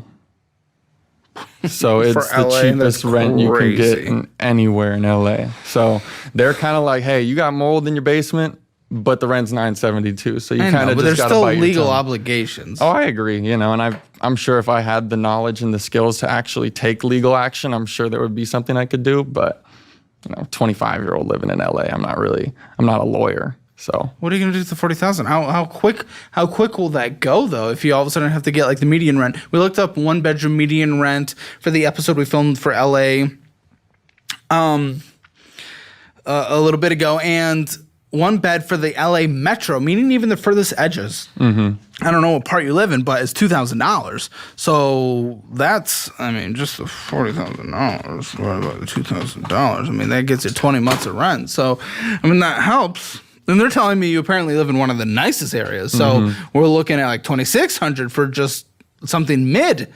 So I live in Pasadena, which is one of the nicest and most expensive areas. Surprisingly, I have a very cheap apartment that's not nice and expensive, but I actually work in Walnut near like City of Industry, and that's a lot of it more cheaper, like not fully developed area yet. So if I were to be bought out, I would most likely go there and probably get somewhere around that area where it's a lot cheaper. Okay, well, I want to see what someone who gets into these kind of bad finances, someone who spends way more than they make on a monthly basis, $40,000, that would be a lump sum. Obviously, your rent's going to go up, but I want to see how you think you'll pay. Can I whiteboard this? I want to whiteboard this. I want to take a little look, and we're actually just going to film behind you as well so that the audience can see it. I want to see what you think $40,000 would go to. Draw out for me your game plan of how you would use $40,000. Okay. So, sorry, let me keep close here. So we got 40,000. 40,000. Probably start with some Actually probably start by paying off any of the debts. So whatever that would be, I would probably allocate like $8,000 to all of that, take off debt. Oh, so you're immediately fixing your debt without fixing your behavior that got you in the debt in the first place. Okay, great. And then That's going to turn out so well. It's always turned out so well in the history of this show. going to get the living situation set in stone. So $2,600 for your area if you want to stay in the same area. for the first month, At so a we're talking minimum. about at a minimum first. So let's say Closer to three, probably. 3,000. Great. So then You make we're at- $2,400 a month. This is off to an amazing start. So we're at apartment, and then we'd probably repair the car, so we wouldn't have to worry about that anytime in the future. Okay, you put $3,000. That's 1 month. So there's $40,000. So this is, $3,000. I mean, I still have a job, so, get moved in, get That set in stone. makes $600 less than your rent. Yeah, but, at the, getting my girlfriend to actually, we're splitting bills, and, Okay, me what working. does she make? She makes $22 an hour. Okay, so 75% of your household income goes to rent. And then, being able to So you're actually- covering 1 month rent. So if we We're at 12. We're at 11,000 so far. yeah, I feel like that's a lot of money left. It is, And so- with 1 month of rent. Yes, and if I were to move somewhere that was closer to my work, I feel like I would be able to work a lot more hours. I wouldn't have to worry about my car breaking down as much because it's a 40-minute drive to work that actually is very hilly. Keep So going. it does a lot of damage to the car. Yes, itself. hills in LA. We would have never thought. Keep going. So I would say the car repairs would probably be around $1,600. So car repairs. Reminder, you're 3xing your rent, even though you can't pay for that $1,600 in car repairs right now. And I would get, so Okay. we're at 11,000, 12,600. So, I mean, I'm questioning the schools in LA right now. Yeah, have a good amount of emergency fund. Could probably even put like Okay. $20,000 to an emergency fund or something like that. Sounds lovely. Yeah. So let's do $20,000 for an emergency fund. In reality, what it are would we at? probably become 43,000. We're at 23 or 33,000. 33,000. Yeah, 33,000. Cool. What's the next 7? 7 would Final 7. probably be, let's see. I mean, it would probably be smart to put, more allocated money towards rent and stuff like you said. 2 months and a week. I mean, it's something. It's definitely better than 1 month. What happens during month 4? Well, by that time, I will have hopefully, I have my emergency fund, and I'm hoping that I'm working So you enough drain to, your emergency fund over the course of, but see the flaws here? I think even though that system, again, encourages behavior that fucks everyone else, you are in a system where if you are selfishly taking care of yourself, you should probably stay there, except for the mold situation, obviously, but there are legal obligations of the landlord. So you have about 6.5 months, and then you drain your emergency fund, and then you're on the street. I don't think so. Like I said, I feel How? like if I'm in a situation where I can work more. You get an extra 10 hours a week. Okay, so we boost up to $2,900 on a monthly basis. Great. Okay, $100 under your rent without utilities. And when we actually planned to, This guy. Okay. we actually had a plan for when we did decide to leave. One of our friends would plan on moving in with us. He lives with his parents right now. Okay, but that means you have to get a more expensive place, though. Yes. You don't have to cover the full thing because you'll have a friend helping, but you're not getting a $3,000 place anymore. Maybe we're getting like a $4,000 place. And if for some reason this friend ever moves out, if the friend ever dies, if anything happens, and then you got a $4,000 price tag on you, Yeah, I feel better like get them on the lease at a minimum for legal obligations. yeah, I feel like that would definitely be something that we would do. I don't think it would be something where it's like, hey, just come move into our apartment with us. Yeah, I don't know. You spend $900 more than you make on a monthly basis. I'm not really taking you as the person that makes sound decisions. Yeah, I mean, the plan isn't to leave that apartment, I mean, I know I have a gold mine there right now as it is, so I would definitely try and stay there as long as I possibly could. Yeah, you should, because even your $900 in rent, right? $912, $972 $972, yeah. is already 40% of your income. You're over the 30% I'd want you to be. So this is so stupid. It doesn't make sense. Now you say but your girlfriend doesn't make much. Okay. How long have you guys been together? Coming up on 3 years. So what's the question then? Are you asking whether or not you leave or stay? What are you trying to do? And by the way, your little consolidation of debt by using the lump sum to pay it off isn't going to do anything. Look, you already spent $900. You spend, what was it, 35% more? You spend 35% more than you bring in. And you think paying off your debt in a lump sum is going to work. No, you're going to rack up your credit cards again. You're going to be like every single person that's ever been on the show that has done a consolidation before, or a credit card transfer before, or a bankruptcy before. I just build it up.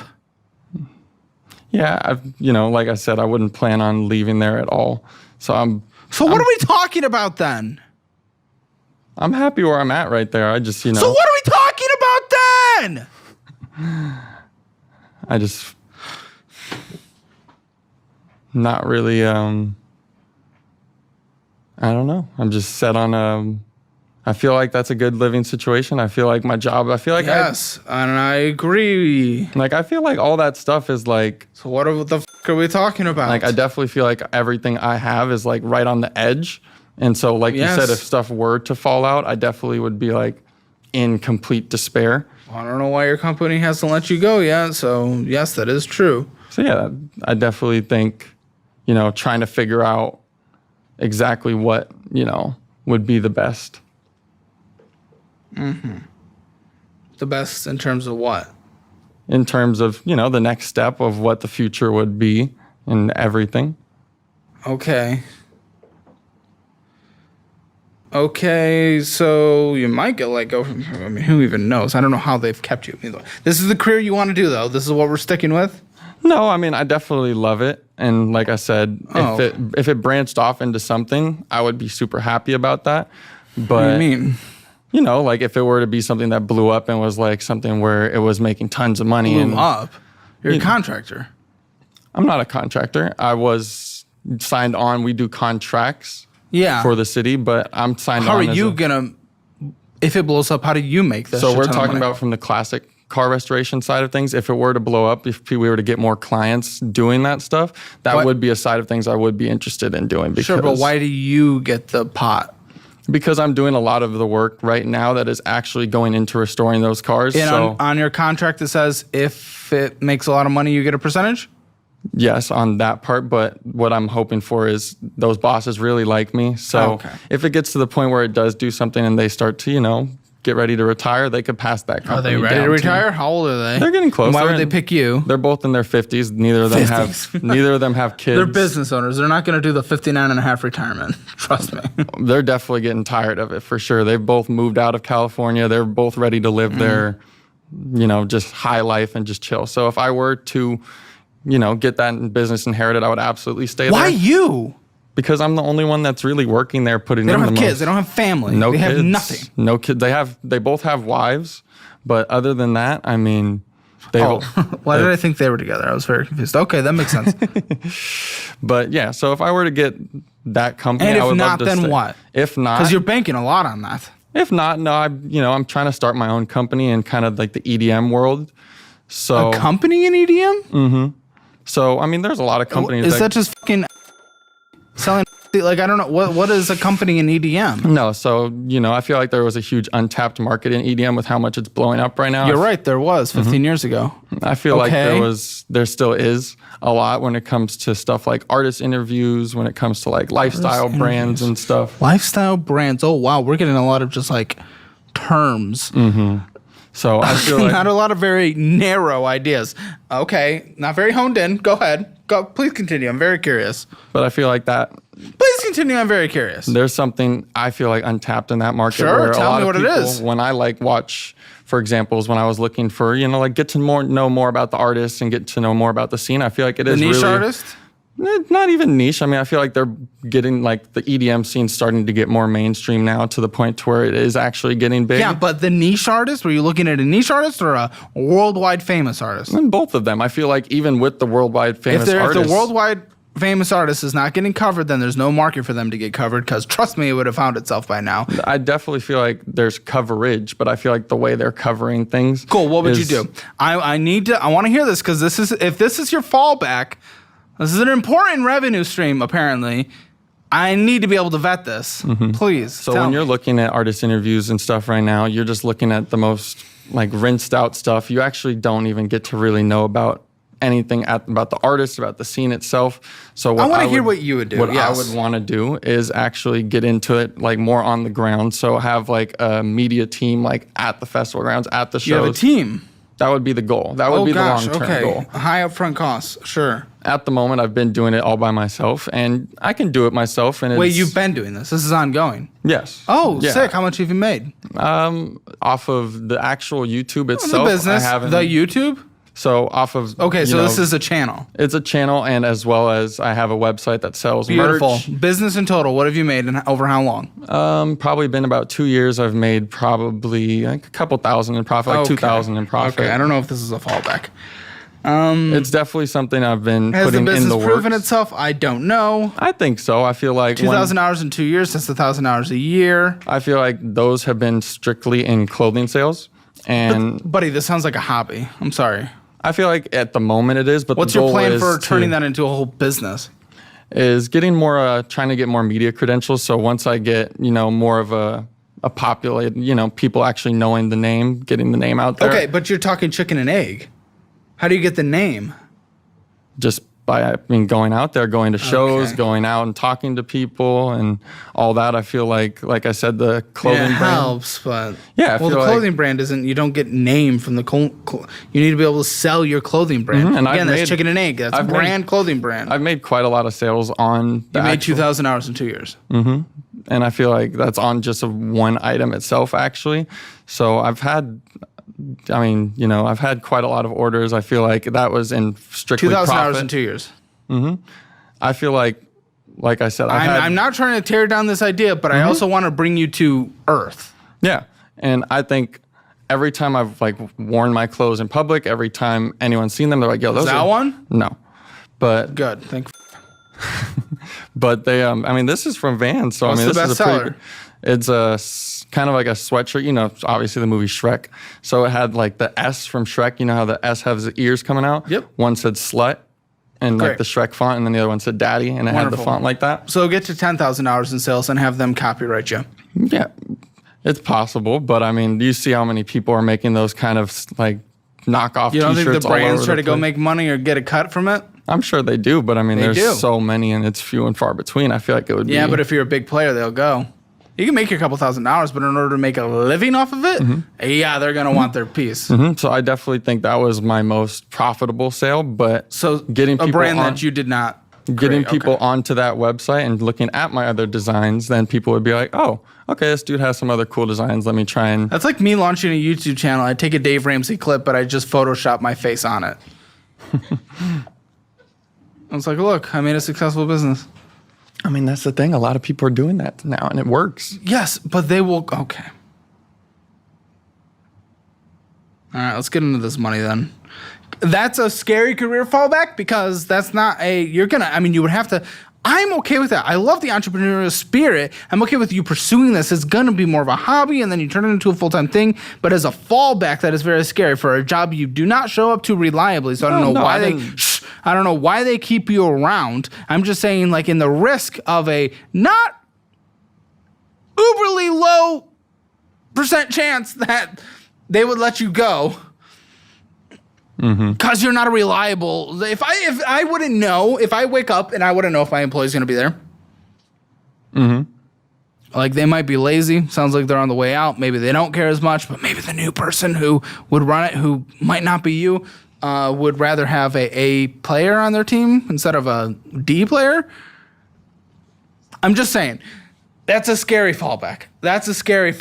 I would need you to fall back into preferably a career position that wasn't makes money. my particular fallback. That was more like my life goal, being like. Oh, if- that's the goal. That's what we're trying to get to. That's even worse. I'm sorry. if- That's not worse. That's okay. That's okay. That was my goal. I'm very confused. Are you going to own the business from them, or are you going to do this? Because both, it's going to be hard to do the same at the same time. Both at the same time. I would try and do both, but Okay. it would be really which one would work out more. You would be split, and neither will work out because you'll be split. Listen, there are people who run multiple businesses, but they take a business, they grow it from nothing to 100, and then they start their other one. They don't try to do two at the same time at the equal starting foot, especially building one from zero where the other one's at 50%. You're like, oh, it's like you just get split, you get separated, and then both fail. Okay. Yeah. Where do you think your finances are 0 to 10? 0 being the worst, 10 being the best. I would say like a 3 or a 4. You're on the show, buddy. I promise you're not. Okay, but it's a good. I know where you stand mentally. Fuck me. Okay. Go to calebhammer.com and take the assessment if you want to figure out what your Hammer financial score is. You can also click the link in the description below. And if you want to come down here to Austin, Texas, we'd be happy to have you in the studio. And it'll be our brand new studio by the time you're seeing this. So that's exciting. Go to calebhammer.com/supply. We'd be happy to have you. Okay. I got a City Advantage card. What's going on with this card? What we got? What we got here, guy? Yeah, so I mean, I opened that card years ago. That was actually the first card I ever opened. My mom helped me open that one. And that was right when I got back from the States, or to the States. I always mix that up. And yeah, I feel like it was initially meant to help kind of just pay off some bills. And I didn't really understand concept of credit cards, so I just kind of splurged on it. I had just gotten back from volunteering a lot, so I just came back and was just doing a lot of like kind of materialistic spending. When? That was around like 2017. Okay, then what the fuck is happening now? Because it is maxed out. Yeah, I feel like it's just been Don't something give a that fuck about 2017. I just feel like it's something that's never been able to kind of like bounce back from. That's not true. You're spending on it, you little tit. That's not bouncing back. No, there needs to be a way for you to spend 35% more than you bring in. I'll tell you how. A credit card, buddy. It is maxed out. There's if you went crazy in 2017. Okay, you went crazy in 2017. Wonderful, good job. Yeah, minimum monthly payment would have brought it down from the max in 8 years. Yeah, I've definitely still So spent I don't give a on. fuck about 2017. You're fucking up now. I've definitely still spent on it. Yeah, I feel like i.e. $587.05 this last month alone. Mm-hmm. So what are we talking about? I don't care about 2017. I feel like that was just then was like the like really irresponsible spending. I feel like now This is not irresponsible. Taking it to the max right now. I feel like all the things on there though are more essential items like food, gas, stuff that. Yeah, what do you qualify food essential? Essential food. Buddy, Stuff to put in your stomach. Buddy, I'm looking at the purchases. I'm not reading them now, but I know the highlighted ones are bullshit. And guess what? About 95% of them are bullshit. So fuck you. I mean, you're lying. You're lying. Or you're just completely brain dead in terms of what is actual necessities. You're lying. Lying to yourself. Hardcore cope. Thinking you're this big guy, this big entrepreneurial guy. I'm doing everything right. No, you're not. And you need to be brought down back to earth, not to be mean, but so that you can actually live a halfway decent life, because it is not going to help you babying you, giving you the pat on the back that you think you deserve by not being the worst. I feel like a lot of people take those kind of like corners cuts when it comes to food, especially. Which you bragged about being a corner cutter. So second time bringing up a corner cut, saying you did it first, and now you're saying other people do it. Okay, go on. Yeah. Let's hear how this ends. Yeah, because I feel like food is one of those things where it's like people struggle with food because they're just like, man, eating Struggle the with like. food. What is struggling with food? If you're meal prepping, for example, like you said earlier, it's just like, man, they get tired of eating the same thing over and over again. They get tired of what's doing all What do disciplined people do? They commit to it, I would assume. Cool, wonderful, great. Go on. I don't think that many people would want to commit to something like that. Want to? It's not about want to, buddy. It's not about. Do people meal prep because they want to? Or do people meal prep because they have a goal that they want to? They don't meal prep because they wake up and they're like, oh, nothing's ever sound better than meal prepping. No, they are on a diet. They need to budget, and they want to do those, so they are doing the action that is less than pleasant in order to do those wants. No one wakes up and says, man, the most fun thing I can think of today is meal prepping. No, nobody wants to meal prep. Nobody wants to. No. People want to not cook during the week, so the action is then meal prep. People want to lose weight, so the action is then meal prep. People want to budget and not eat out all the time, so the action is meal prep. No one wants to meal prep. No one wants to only spend a couple percentages of their income while they're in debt on fun. They want to spend more, but they want to get out of debt. So they do the thing that is less than pleasant in order to get there. Never bring up again that people want to meal prep. Nobody wants to. It's not about that. It's about the goal. I've never meal prepped before, so I guess, I haven't really thought about it that way, but I mean... You've never done anything before until you did it, buddy. You were born, you never did anything other than being born, and then you did for the first time. It's not that big and scary. It's not skydiving. I don't care. Listen, use our cookbook. You get a copy for free. Everyone that signs up for the premium version of our budgeting app, Simpler Budget, which I highly recommend for you, gets a signed version of the cookbook. I'll send it directly to you, and our Simpler Budget Founders Edition journal as well, which we'll give you before you leave. I didn't know you had a cookbook. That's pretty cool. Yeah, it's right here. Oh, okay. Oh, yeah. Okay, so... yeah, that at least helps. You just follow the recipe.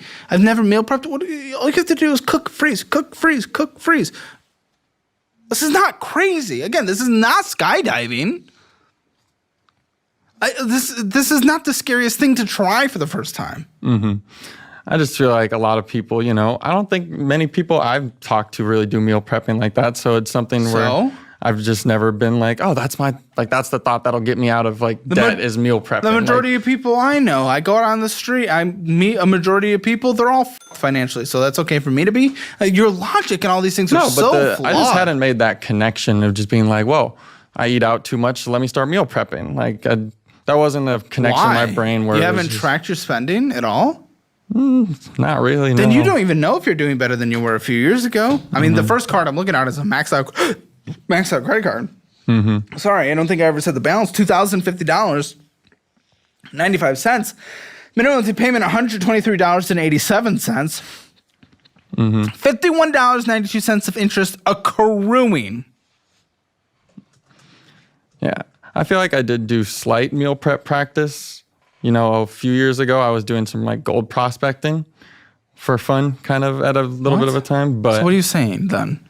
I was just saying that I kind of had a little bit of an idea of it, and maybe I could try it again in the future. That was something I was doing in the past, but I just never made the correlation of being like, oh, that's something that'll save me money. Correlate then.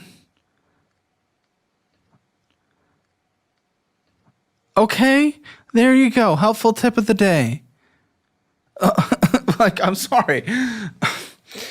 I just think that was something that was a time where I was doing solid financially, I feel like. So I think, that was why I brought up that. I was like, oh, that's something that makes sense. You could correlate those together. And you said you were prospecting for gold? What the fuck even is that? This is the person I'm dealing with. No offense. The person who thinks they're prospecting for gold is a good career choice is the person who thinks that going to EDM music festivals is a good career choice, that taking copyright brand and selling those is a good career choice, that they think they are going to get the business that they barely show up to work for is gonna have, come on. What a narrative we're telling here. I feel like now the more I learn, what the fuck are we doing? You're a gold prospector? Fucking got you a little pickaxe and what are you, who am I talking, what are you talking about? Why? When? That was a few years ago, and what reason? This is not the 1800s. It's still profit. There are still people gold prospecting. You always bring up other people. Money. How about you, for once? You look to everyone else except for yourself for some reason when you talk about literally anything. Did you make a grand profit? I wouldn't say a grand, but we made... Well, then I don't give a made, and if you made enough money for it to be good, you'd still be doing it. Mm-hmm. So what did you make? We made a couple $1,000s. It was enough to pay for just like your rent shirt and pay for food and everything. And for how long? A month? I think it was 3 months we did that for. But why didn't you keep doing it if you were making enough to survive? Because in Southern California, you're only allowed to do so much. And what does that mean? There are laws permitting you from doing a kind of excess amount of gold prospecting. Mm-hmm. There's only they know. I wouldn't say they know they're tracking you, but I mean, if you see someone coming out with coming out of what? Coming out of a canyon where you're gold mining. So you're going into a random canyon and mining for gold. Mm-hmm. Yeah, with my roommate. It was super fun. And I mean, it's profitable if you put in the work. And I mean, if you go to a place just like Alaska. Everything else that we've talked about, yes, it is profitable if you put in the work. Somehow you don't seem to do that. I had put in the work when we were in SoCal. Like I said, there was only so much we could do there. So Are you not in SoCal? well, I said I was in SoCal. When I was in SoCal doing that, that's where I was mainly doing it. But like I said, if we were going to somewhere like Alaska, if we were going somewhere else that it was much more rich and there were actually permits and stuff for us to be able to do it, that would be something we'd be able to venture into. But that takes a lot of capital to put it down. And this is what I talk about with that split. The split of I'm going to try both businesses. You don't know what you want to do. You get excited about something, then you do it for a few months, and then you're off and on to the next thing. Which means I know so many people like you. And there's an entrepreneurial spirit that I legitimately do like and appreciate. But if you can't dedicate yourself and sit down and fucking narrow your focus, you're never going to end up anywhere successful. You're going to be doing this same thing, one new thing per quarter for the rest of your life. You're going to be chasing like get rich quick schemes or something. Like eventually you'll find yourself in something like that. I feel like I'm smart enough to not get myself into something like that. I don't think so. You spend $900 more than you make on a monthly basis, or $800. I don't remember at this point. It's been a while since we talked about that. I don't think so. But I think it's something where it's like, I feel like I see an untapped market and it's definitely something I could do. I just don't have the tools to do it.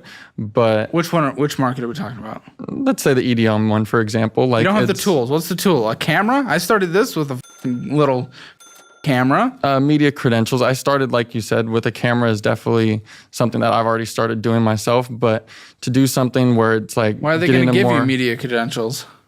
That would be something I request to do something like I said. Why would they give you? Artist interviews. Why would they give you? Because I feel like that's something where if I were to build my brand more, I would be able to represent chicken their or egg, company then. really chicken well. or egg. You build your brand by being able to do those, which you need your credentials for, but you need a brand that is built in order to get your credentials. So I don't understand this business plan. It is not making sense. And then we have a maxed out credit card, and you're going into a business that does not have a proven track record of profitability of something of a brand that you own, not Shrek ears. And we're going in with a maxed out credit card, one that you're still already spending on, one that takes 9 years to pay off. By the way, you tried to talk about 2017 8 years ago, meaning this would have been paid off essentially by now if you didn't purchase on it and you only did minimum monthly payments. So that is the life of a smart person.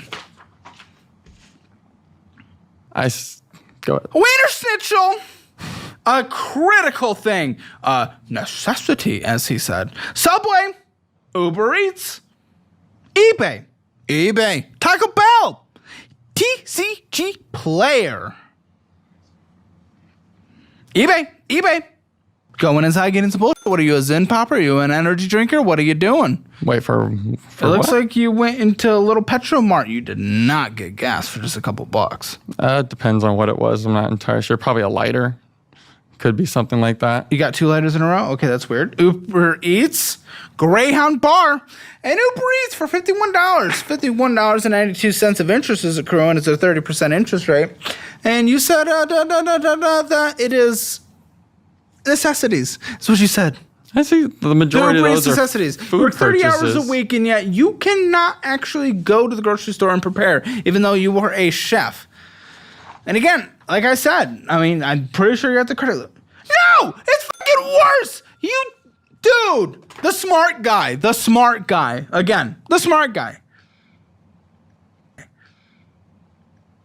You started over the credit limit, and you ended even more over the credit limit. Over! I thought you were maxed. You're over! Oh, okay. I think when you look at those purchases, a lot of them are just really food. So it's... What does that mean? What does that mean to you? Why the words you came out of your mouth were the dumbest, most fucking stupid things I've ever heard in my life, but then your tone with it was so sincere. So what the fuck are you trying to say? I feel like that's something that's fair. It's $50 to Uber Eats in one purchase. For 2 people, I think that's kind of fair. $20 per meal for 2 people. $25 per meal. Okay, 25 times 2. That's 50. Mm-hmm. Okay, that's cool. Yeah, and we know what you guys kind of make on a yearly basis. Now let's times that by 3 meals a day, 365 days a year. Also, we're going to spend more than we make on a yearly basis just on food because we need $25 per person. And we're going to be going up to $55,000 a year on food costs. And that's worth it, he says. The smart guy, the entrepreneur, the business titan.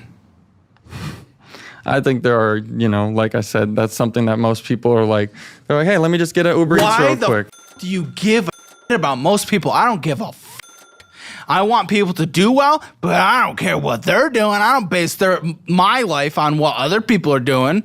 I don't base my life on them. Why do I give a Most people out there are weird. I don't care what they're doing. Most people are financial failures.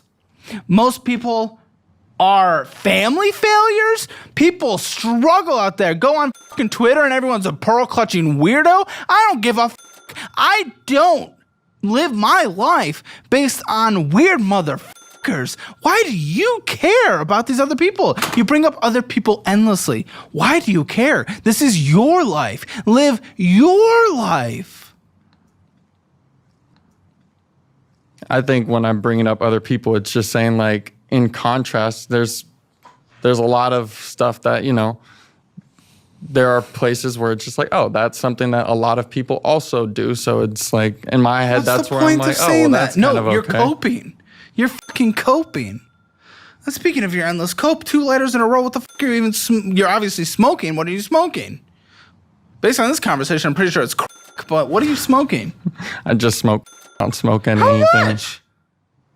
I feel like I smoke daily, but I don't think like a crazy amount more than anyone else usually would. More than anyone else? Again, with that, I promise not everyone smokes daily. Well, no. Yes, that is more than most other people. Mm-hmm. I meant people that also smoke, but. Jake, you're a head. Is that more than most people smoke? I don't smoke daily. It's more than most people smoke. Okay. Well, I don't think it's something that's like okay. Wow, excess. you can never be wrong, can you? Yeah, you're definitely going to get places in life. Can't listen to other people. So glad you're on this show. Capital One, wonderful. Cap One.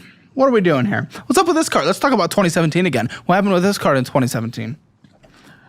Honestly, I just think that was a lot of impulsive spending. And So it's the same exact thing you said for the last card. Mm-hmm. Yeah, I didn't really understand the concept of credit cards, so I just, kind of spent like crazy and Wait, something's going on splurged here. a little bit. So Something's going on here. 1 second. There's no way this minimum monthly payment is $239 without something funky. Fees. I'm seeing fees. What the fuck are we doing? It's a past due. You're past due. This is 2 payments. Dude. How long have you been past due on this card? a few months, I think. Why? You are in the most privileged position in the world with your rent situation, and you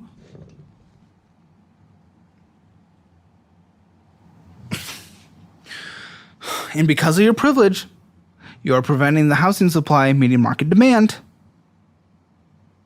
And because of your privilege, you're in a position where you get to take advantage of it, you and you alone, and live an amazing life financially. And yet you are multiple payments behind on a credit card. What the why? Why do you not care? Why, what, like in your mind, what are you trying to do in life right now? Because you're not showing up to work, you're incapable of starting a brand that doesn't rely on IP that already exists. What are you trying to do? You're over maxed out on that other credit card all on bull. And think that it's okay to have a $25 per person food budget per meal. What the are you trying to do, man? You know what? Sorry, before you answer, I feel like this is how you've gotten through in life. Because you were able to sit down, you were able to be monotone, straight talk, and just sound like a person that is able to actually be reasonable. Yet once you dig deep into the actions, into the philosophy, into the ideas that you have, it is all fucking broken. And then you're not willing to admit once when you might be wrong. So tell me, what are you trying to do? Because right now, it's nothing but failure. I think with those cards in particular, I was just trying to focus on other ones first. And, you still have to make the minimum monthly payments. There is not a debt payment strategy in the world that says don't pay.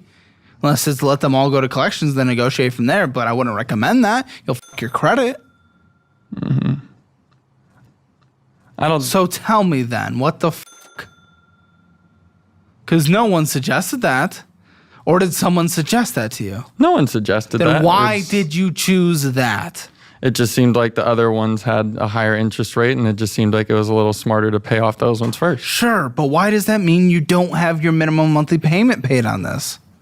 I just didn't get around to paying that one. Get around? It's been multiple months. What is get around to opening an app? No, I'm not going to let you get out of this.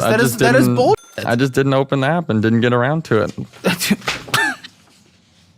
Okay. Can't wait for you to be an employer of others.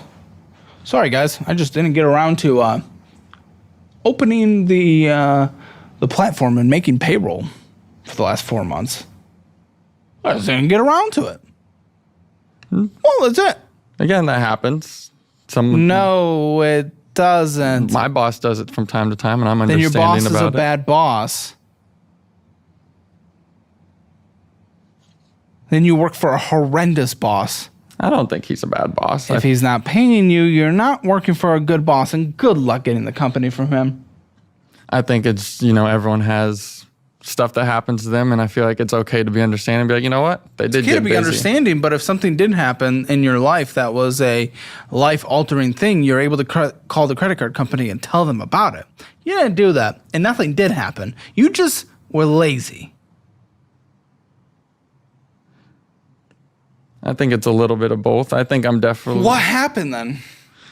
I think it's a... What happened? I think there's a few mixes What of happened? everything. I had a shoulder surgery that had me out of work for When? about 2019, 2020. Then f*** off, because this is these last few months, so that is the dumbest thing I've ever heard in my life. You had my sympathy for about a half a second. Like I said, there are a few things, and I feel like Yeah, all tell of me. those things. What happened? What happened the add last few up. months? The last Come on, few months, please. my girlfriend's also been out of work. She's also You told me she made $22 an hour. she just got a job a week and a half ago, actually. Okay, so you were fully supporting her. How long was she without a job? About 4 months. Okay, and you then- guys are together, so I wouldn't be surprised if you fully enabled her bad behavior because you know nothing about good behavior. I don't Go think ahead. I've- What else happened? I don't think I fully What enabled. else I happened? tried. What else happened? Yeah, you're in a rent of your dreams. You could have made your minimum payment of what? Would have been what, like $40 or something? Maybe like $100? I don't know. I'm gonna mark it as 100. You were just stupid with it. You could have made it. Go ahead. What else? What happened? Life happened. Like we couldn't make a payment. Yeah, Life it was- happened. What happened? Her not being able to work, me, Okay. my car breaking down at the same time. And I feel like it all kind of added up. And, it's definitely, at this time, especially like the past 6 months have been just rough with bills. I had to take my Only dog to because the vet. you have put yourself there, though. The dog thing you can't control, but you can control whether or not you have pet insurance, and you can control I do whether. have pet Then insurance, you're yeah. okay. Yeah, but I mean, it still ends up being a pretty hefty bill There's sometimes. a chunky deductible at the beginning, but it's not something that would wipe you clean.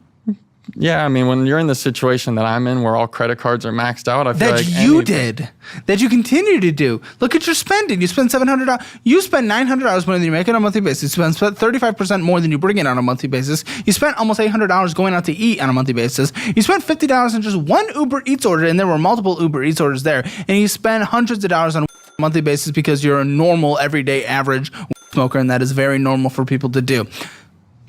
And then you don't actually show up to work. So, I don't know. LA is not the best in the world for public transportation, but I know if you spent the time, you could have gotten there. And even more so, I know that if you actually make what you say in the hours that you put in, you would have made your return on investment if you Ubered.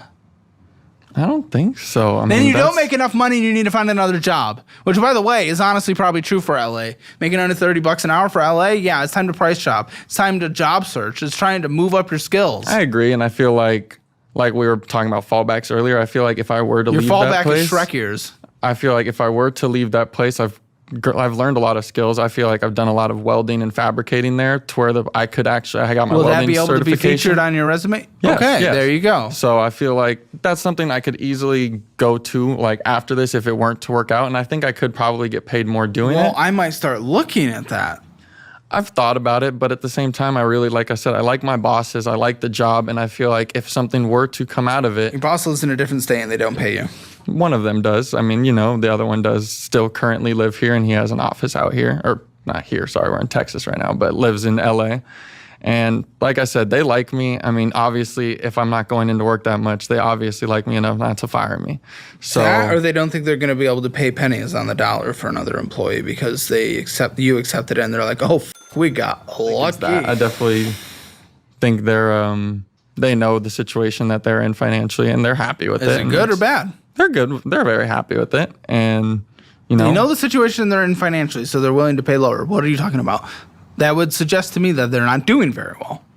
No, I'm saying they know their situation, and they're just kind of like, oh, this is not like a side business, but they're like, this is like their hobby shop, where they're like, hey, if this blows up, awesome, but we're not really sitting there like, wait, your entire future is baked on a hobby shop? Oh, I didn't know it was fuck me, dude. Oh, you're killing me. You just, like I swear, said, on the side, you design words to murder me. Like I said, on the side, there's city contracts that make in the main amount of money. Median average hourly wage in the Los Angeles, Long Beach, Anaheim metropolitan area.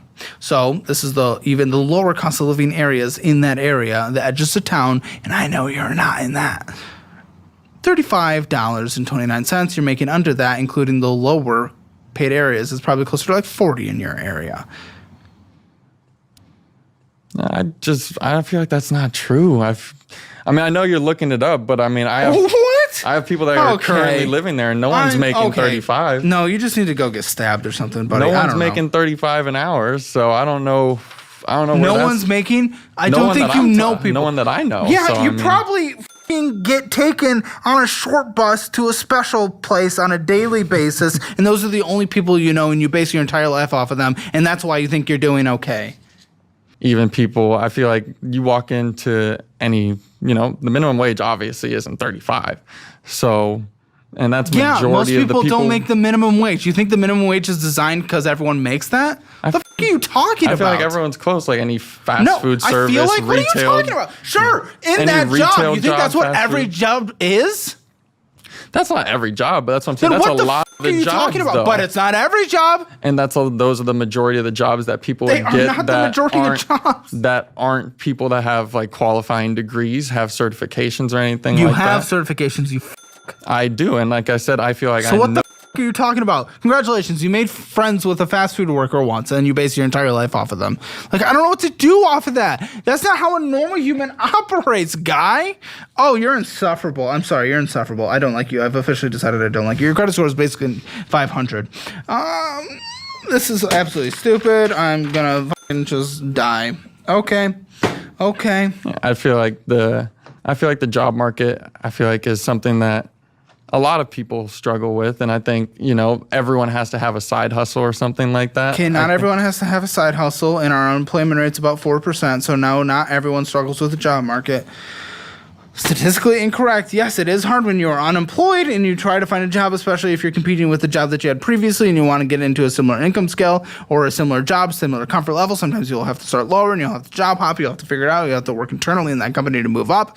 But no, what you're saying is not just an average. Everything for everyone. I don't know why you compare yourself to everyone, especially when you don't know the statistics around everyone. I just feel like it's different in LA. I feel like there's a lot, especially like you're saying. I literally just told you the median wage in the LA metropolitan area. I just don't know about that one, honestly. You don't know, but I have just told you, and that is from the sources of Bureau of Labor Statistics. I just feel like from people I talk to day to day, everyone's they always don't saying, matter. They are not. That is so anecdotal. It's so stupid. I think everyone also has the same struggles that I have. That listen, the unemployment rate in LA and is higher than the national. It is 6%. That sucks. The national median or the national rate is 4.1. So it is higher. Yeah, like I said, I'm not surprised. I mean, it's not a very business friendly place. So yeah, I just feel like I said, I feel like I don't give a fuck what you feel like. I really don't. Everything you said you feel like is not correct. Okay, well, they're telling me you have some kind of investment, but I know you said you don't have retirement. What is your investment? I try to invest in whatever I see profitable. I feel like right now that's Pokemon cards, and yeah, I have a really high appreciating asset of Pokemon cards, and I feel like everything I've invested in, I've made money on. Like if you check my Robinhood account, It's in the green, and it's. You said you didn't have any retirement. I took it. I mean, I have since taken it out to help try and pay off some stuff. But when I was investing in Robinhood at the time, I was in the green, and I was very high in the green. And I feel like that's the same with a lot of things I invest in. I do make money on things I put money towards. So I feel like that's something where I have a lot of money. I've never had a Pokemon card. Honestly, I don't fucking know. I don't know the statistics around that, but I promise you sound like a fucking dumb. No, I promise you that is a market there's profit to be made, and it is in a huge boom right now. Then you'd be living your entire life and paying all your bills and not being in bad credit card debt and not be financially active. It was really good. It's as easy as that. Same with the gold prospecting. If it was doing really well, you would not be in the finances that we have talked about so far. It is as easy as that. I think with those things, it's having the capital to do it with a lot of those things. Do you have like a picture? Show me your stack. I brought my Pokemon cards. Well, I'm not going to buy them, but you can show them if you want. Yeah. A lot of people buy Pokemon cards for like the packs and stuff, right? You know, that doesn't make any money. I focus on like the high tier cards. I always go to swap meets and Facebook Marketplace and try and find the cheapest deals possible.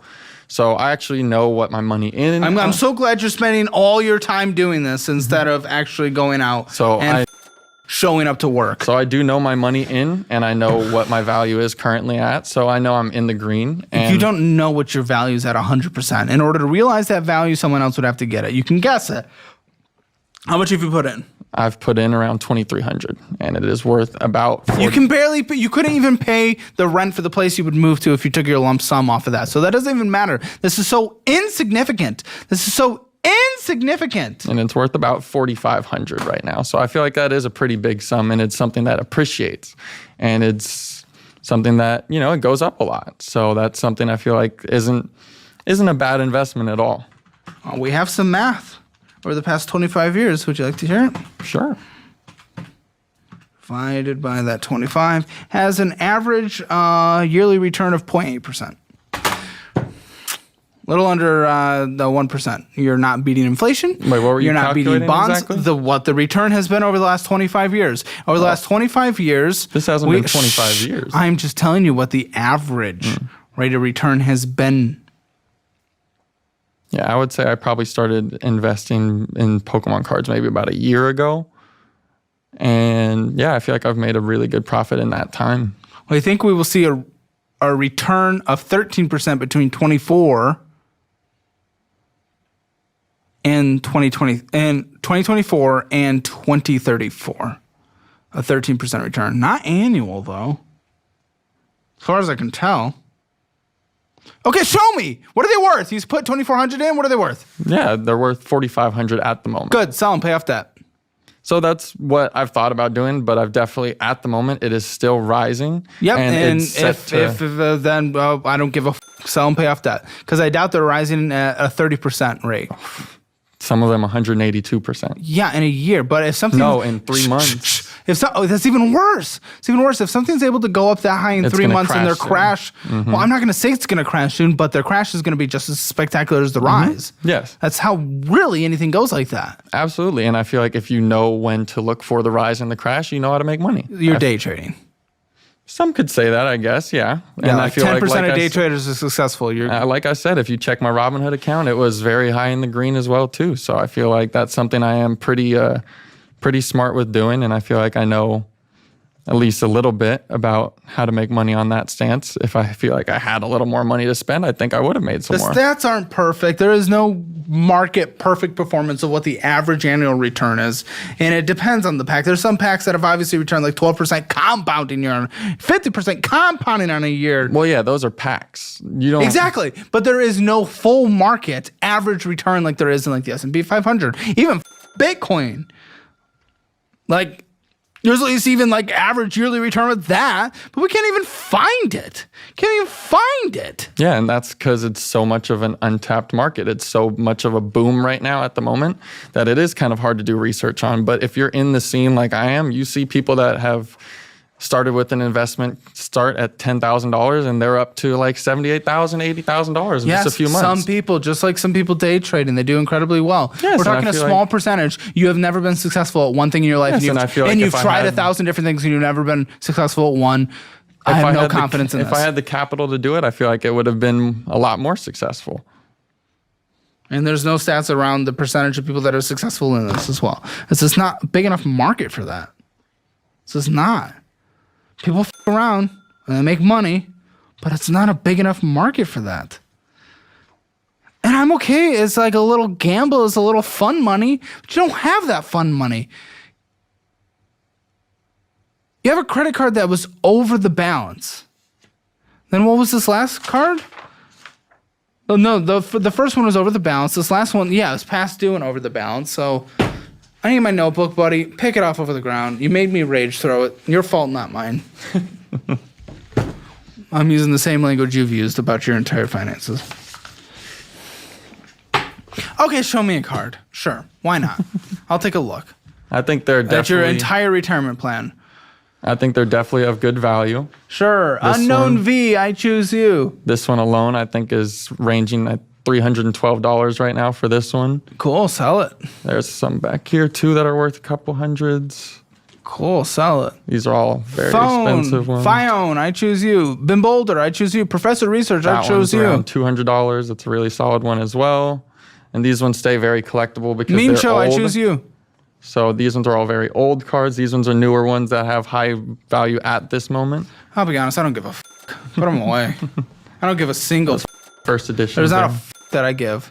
I'm sorry. I have no interest in that. All I know is you're in a market that has no actual statistics around that can be scoured throughout the entire internet. And this is your entire... You have no focus. You try 1,000 different things, and you're going to be trying 1,000 different things until you never find one your entire life. This is how people like you end up being. And I don't want you to go down that path because you can actually you can live a good life if you hyper-focus on something and make it the best you can be. Be relentless about it. But instead, you're split between 1,000 different things and day trading cards. Buddy, wait, didn't we just have people on the show that were day trading cards? A couple? Yeah, we had a couple that were day trading cards. They put in money, they saw a little bit of return for a while, and then they fucking like lost it all or something. Like they can just boom crash. And you're in that. I don't know Take the how they return lost while it. you can get it. That's the plan. That's definitely the plan. And If I it was feel the like plan, you would have sold it. Sell it when you leave. I've sold some of it. If you actually see on some of my statements, it shows that I sold a good amount of it, and you see empty pages in there.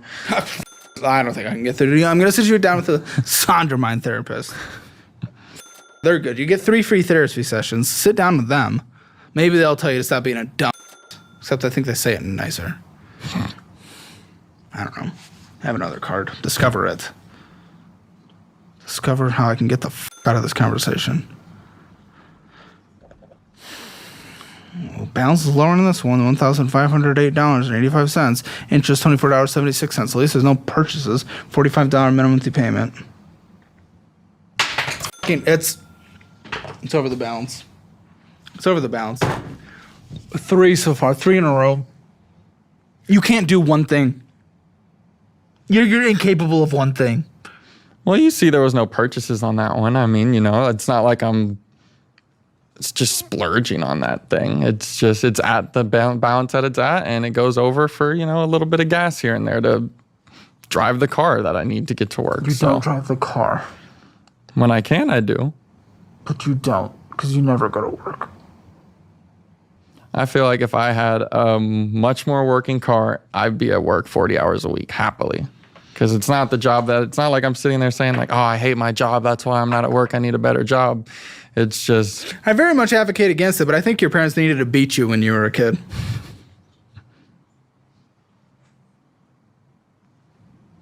This is just... I don't know.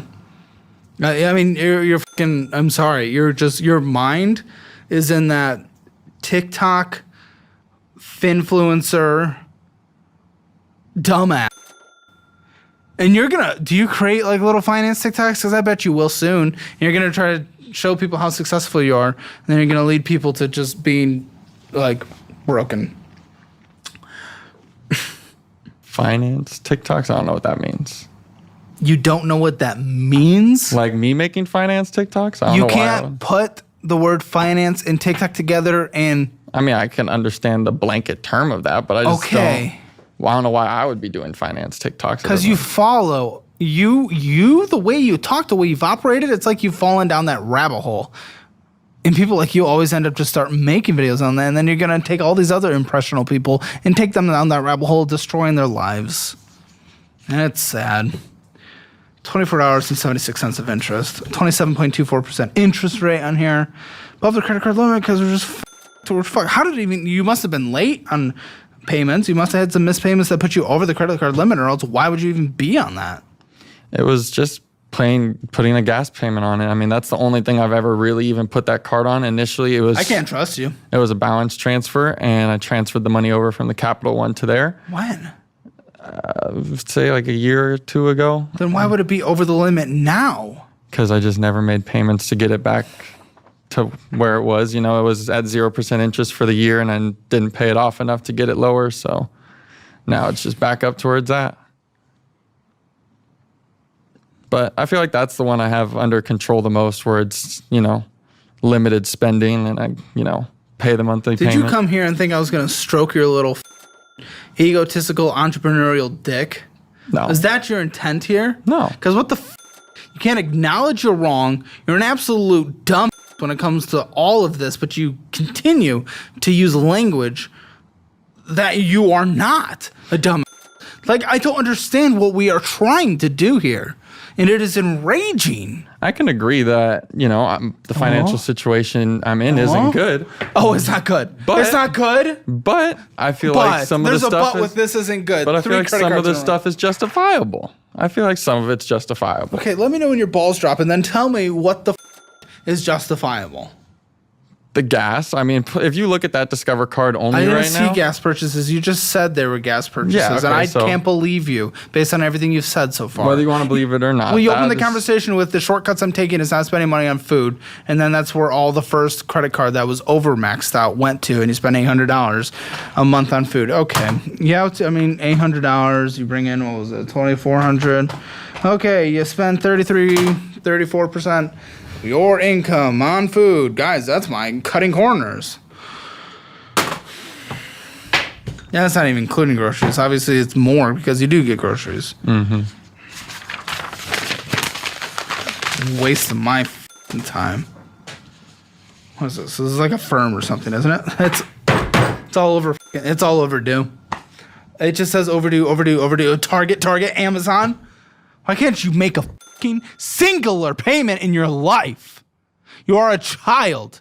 You should never run a business until you can at least manage your own fucking payments. You're going to screw over vendors. You're going to screw over other services. You're going to screw over other employees or other businesses that you work with. You're going to screw over your customers. You are not in a position where you should be in any kind of service to others. You're going to ruin them. I agree that I'm not in a position right now, and that's why I'm trying to get out of that position. Do you start every sentence with a voice crack? I think that that's something I can actually get out of this situation. What, the voice crack situation or the financial one? No, I'm just not going to address the voice crack because that just is what it is. If my voice cracks, if my voice cracks, my voice cracks. It is what it is. But with these, I feel like I'm not in the situation now, but the goal is to get out of this situation so we can work towards it. Goal. Yeah, the goal. 3 credit cards. There's only 3 as far as I know. We'll see. All over. One completely late. A firm's not being paid on, but the goal is to be better. The goal? You don't know what the fucking word goal means. What are you talking about, goal? You're on the other side of the goal. Everyone else is kicking their soccer balls into the goals, and you're on top of a skyscraper considering jumping. I don't know what you're talking about. You're not even near a goal. Well, I think that's, that's what are you going to say to justify that? Shut up, That's dude. the point, is Shut getting up. What an out. obnoxious Yeah, you're getting Amazon? Let me see your Amazon account. Let me see. Maybe I'll get a little joy seeing a app instead of your face for a second. Gosh, I'm pissed. I'm being a little. That is because there are not many people I dislike more than your personality. He giggles. Great. He's getting off on this. No, I just feel like, there are people that are in positions. Oh, we're going to compare ourselves to other people again. Shut the fuck up. I'm not getting that. I feel like it's... You could have connected to the Wi-Fi out in the lobby where it said, hey, connect to the Wi-Fi. I didn't think I would need to do that. Come on. I don't think it's loading. It's not because you didn't connect to the Wi-Fi. Do you want me to? I could just tell you what it was on my Amazon. I don't think you'll believe me, but... Why would I believe you? It was for PC parts. I got some RAM because I needed to upgrade my PC to hopefully, get this business going. And What the fuck are you talking about? How is that going to get your business to where you want to go? What the fuck are you... What was your RAM situation before? it was 8 gigabytes of RAM, and I needed to upgrade. That is pretty... It was Okay, what did you terrible, get? yeah. I got 32 gigabytes. It wasn't that much. It wasn't that expensive, but it was enough for my PC to run smoothly so I could edit videos in 4K. But that I wasn't... What the fuck? Oh, yeah, maybe. I don't know. I feel like that's something that is a justifiable purchase. You're overdue on your f***ing stupid little Amazon payment.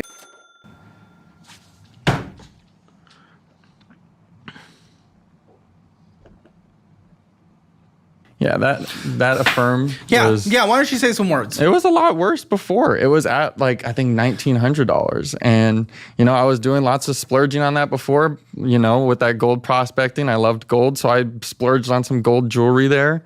And, I splurged on some sneakers on StockX. So, You're an embarrassment. I feel like that card was terrible before. And, it's made some good strides. I feel like it's, now you look at it like you said, you're like Target, Amazon, and they were kind of essential things. The Target's just groceries and Amazon's PC parts to try and make a name for myself. Yeah, to rip off another brand. To try and make a name for myself. To rip off another brand. That's only one of designs. I have plenty of designs for myself. You said you sell one design. No, I said that's the one design that has sold the most.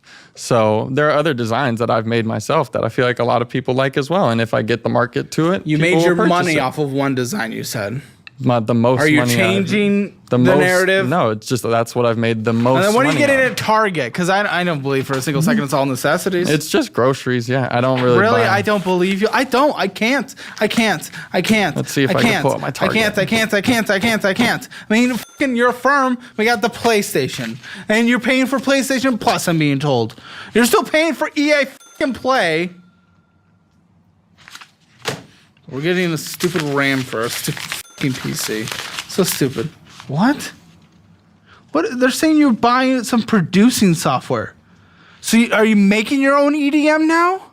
That's the goal again. Oh, what is the goal? The goal? There is no goal. You have 1,000 goals. You have 1,000 goals. I think it's a good thing to have goal setting. It is if you have a plan to get there. If you ever get there. I'm sorry. I'm so sorry. You're lost, man. You're lost. You're beyond lost. You need a therapist and a mother that loves you. You're lost. I don't know. Dude, there's nothing I can do here. I could budget you. There's budget? Sure. But you are lost beyond lost. This is nothing. This is all mental. This is all mental, and I cannot fix that. I can budget people out of a situation, tell them how to sacrifice. You're fucking lost. You're lost, and you enrage me to talk to you. Not in the you haven't been mean. You haven't. You're just fucking. You are the personality type that I cannot handle, and I don't want you in front of me. I'm going to specifically request for my own sanity. I need to just be fucking done with this, honestly, because it's a waste of my time. Please go to the lobby, because I don't want you in front of me anymore. That isn't actually, yes, that is an instruction. You are not welcome on my set anymore, because you're lost. I can't help you. I'm wasting my time. Please leave. Walk away. Dude, I'm sorry. I'm done. Just walk away. I don't want to talk to you anymore. You justify everything. You will not listen to one thing. This is unproductive, and I'm done. Dude, I said please leave. You're not a dick. This is just a waste of fucking time. Okay. Hammer Financial Score, go yourself. Like, no, it's, okay, I'm being mean. Okay, okay. Okay, what am I thinking? I'm thinking I'm not having a good time and that it's a waste of time and that he won't listen to me and he has no path and he needs a like that's I don't think I can do that one anymore, guys. I'm done. I'm sorry. I'm gonna talk to the producers and stuff in the post show and we'll look at the rest of this bull, but I'm done with him. He's so f***ing done. Okay, bye. What a fuck. But wait, there's more. 2 years late on his taxes. Man. It's Whoa! What a degenerate. What a slut. What a leech. Bring him back ever. Maybe I do have to call him and probably throw a mug at him. See.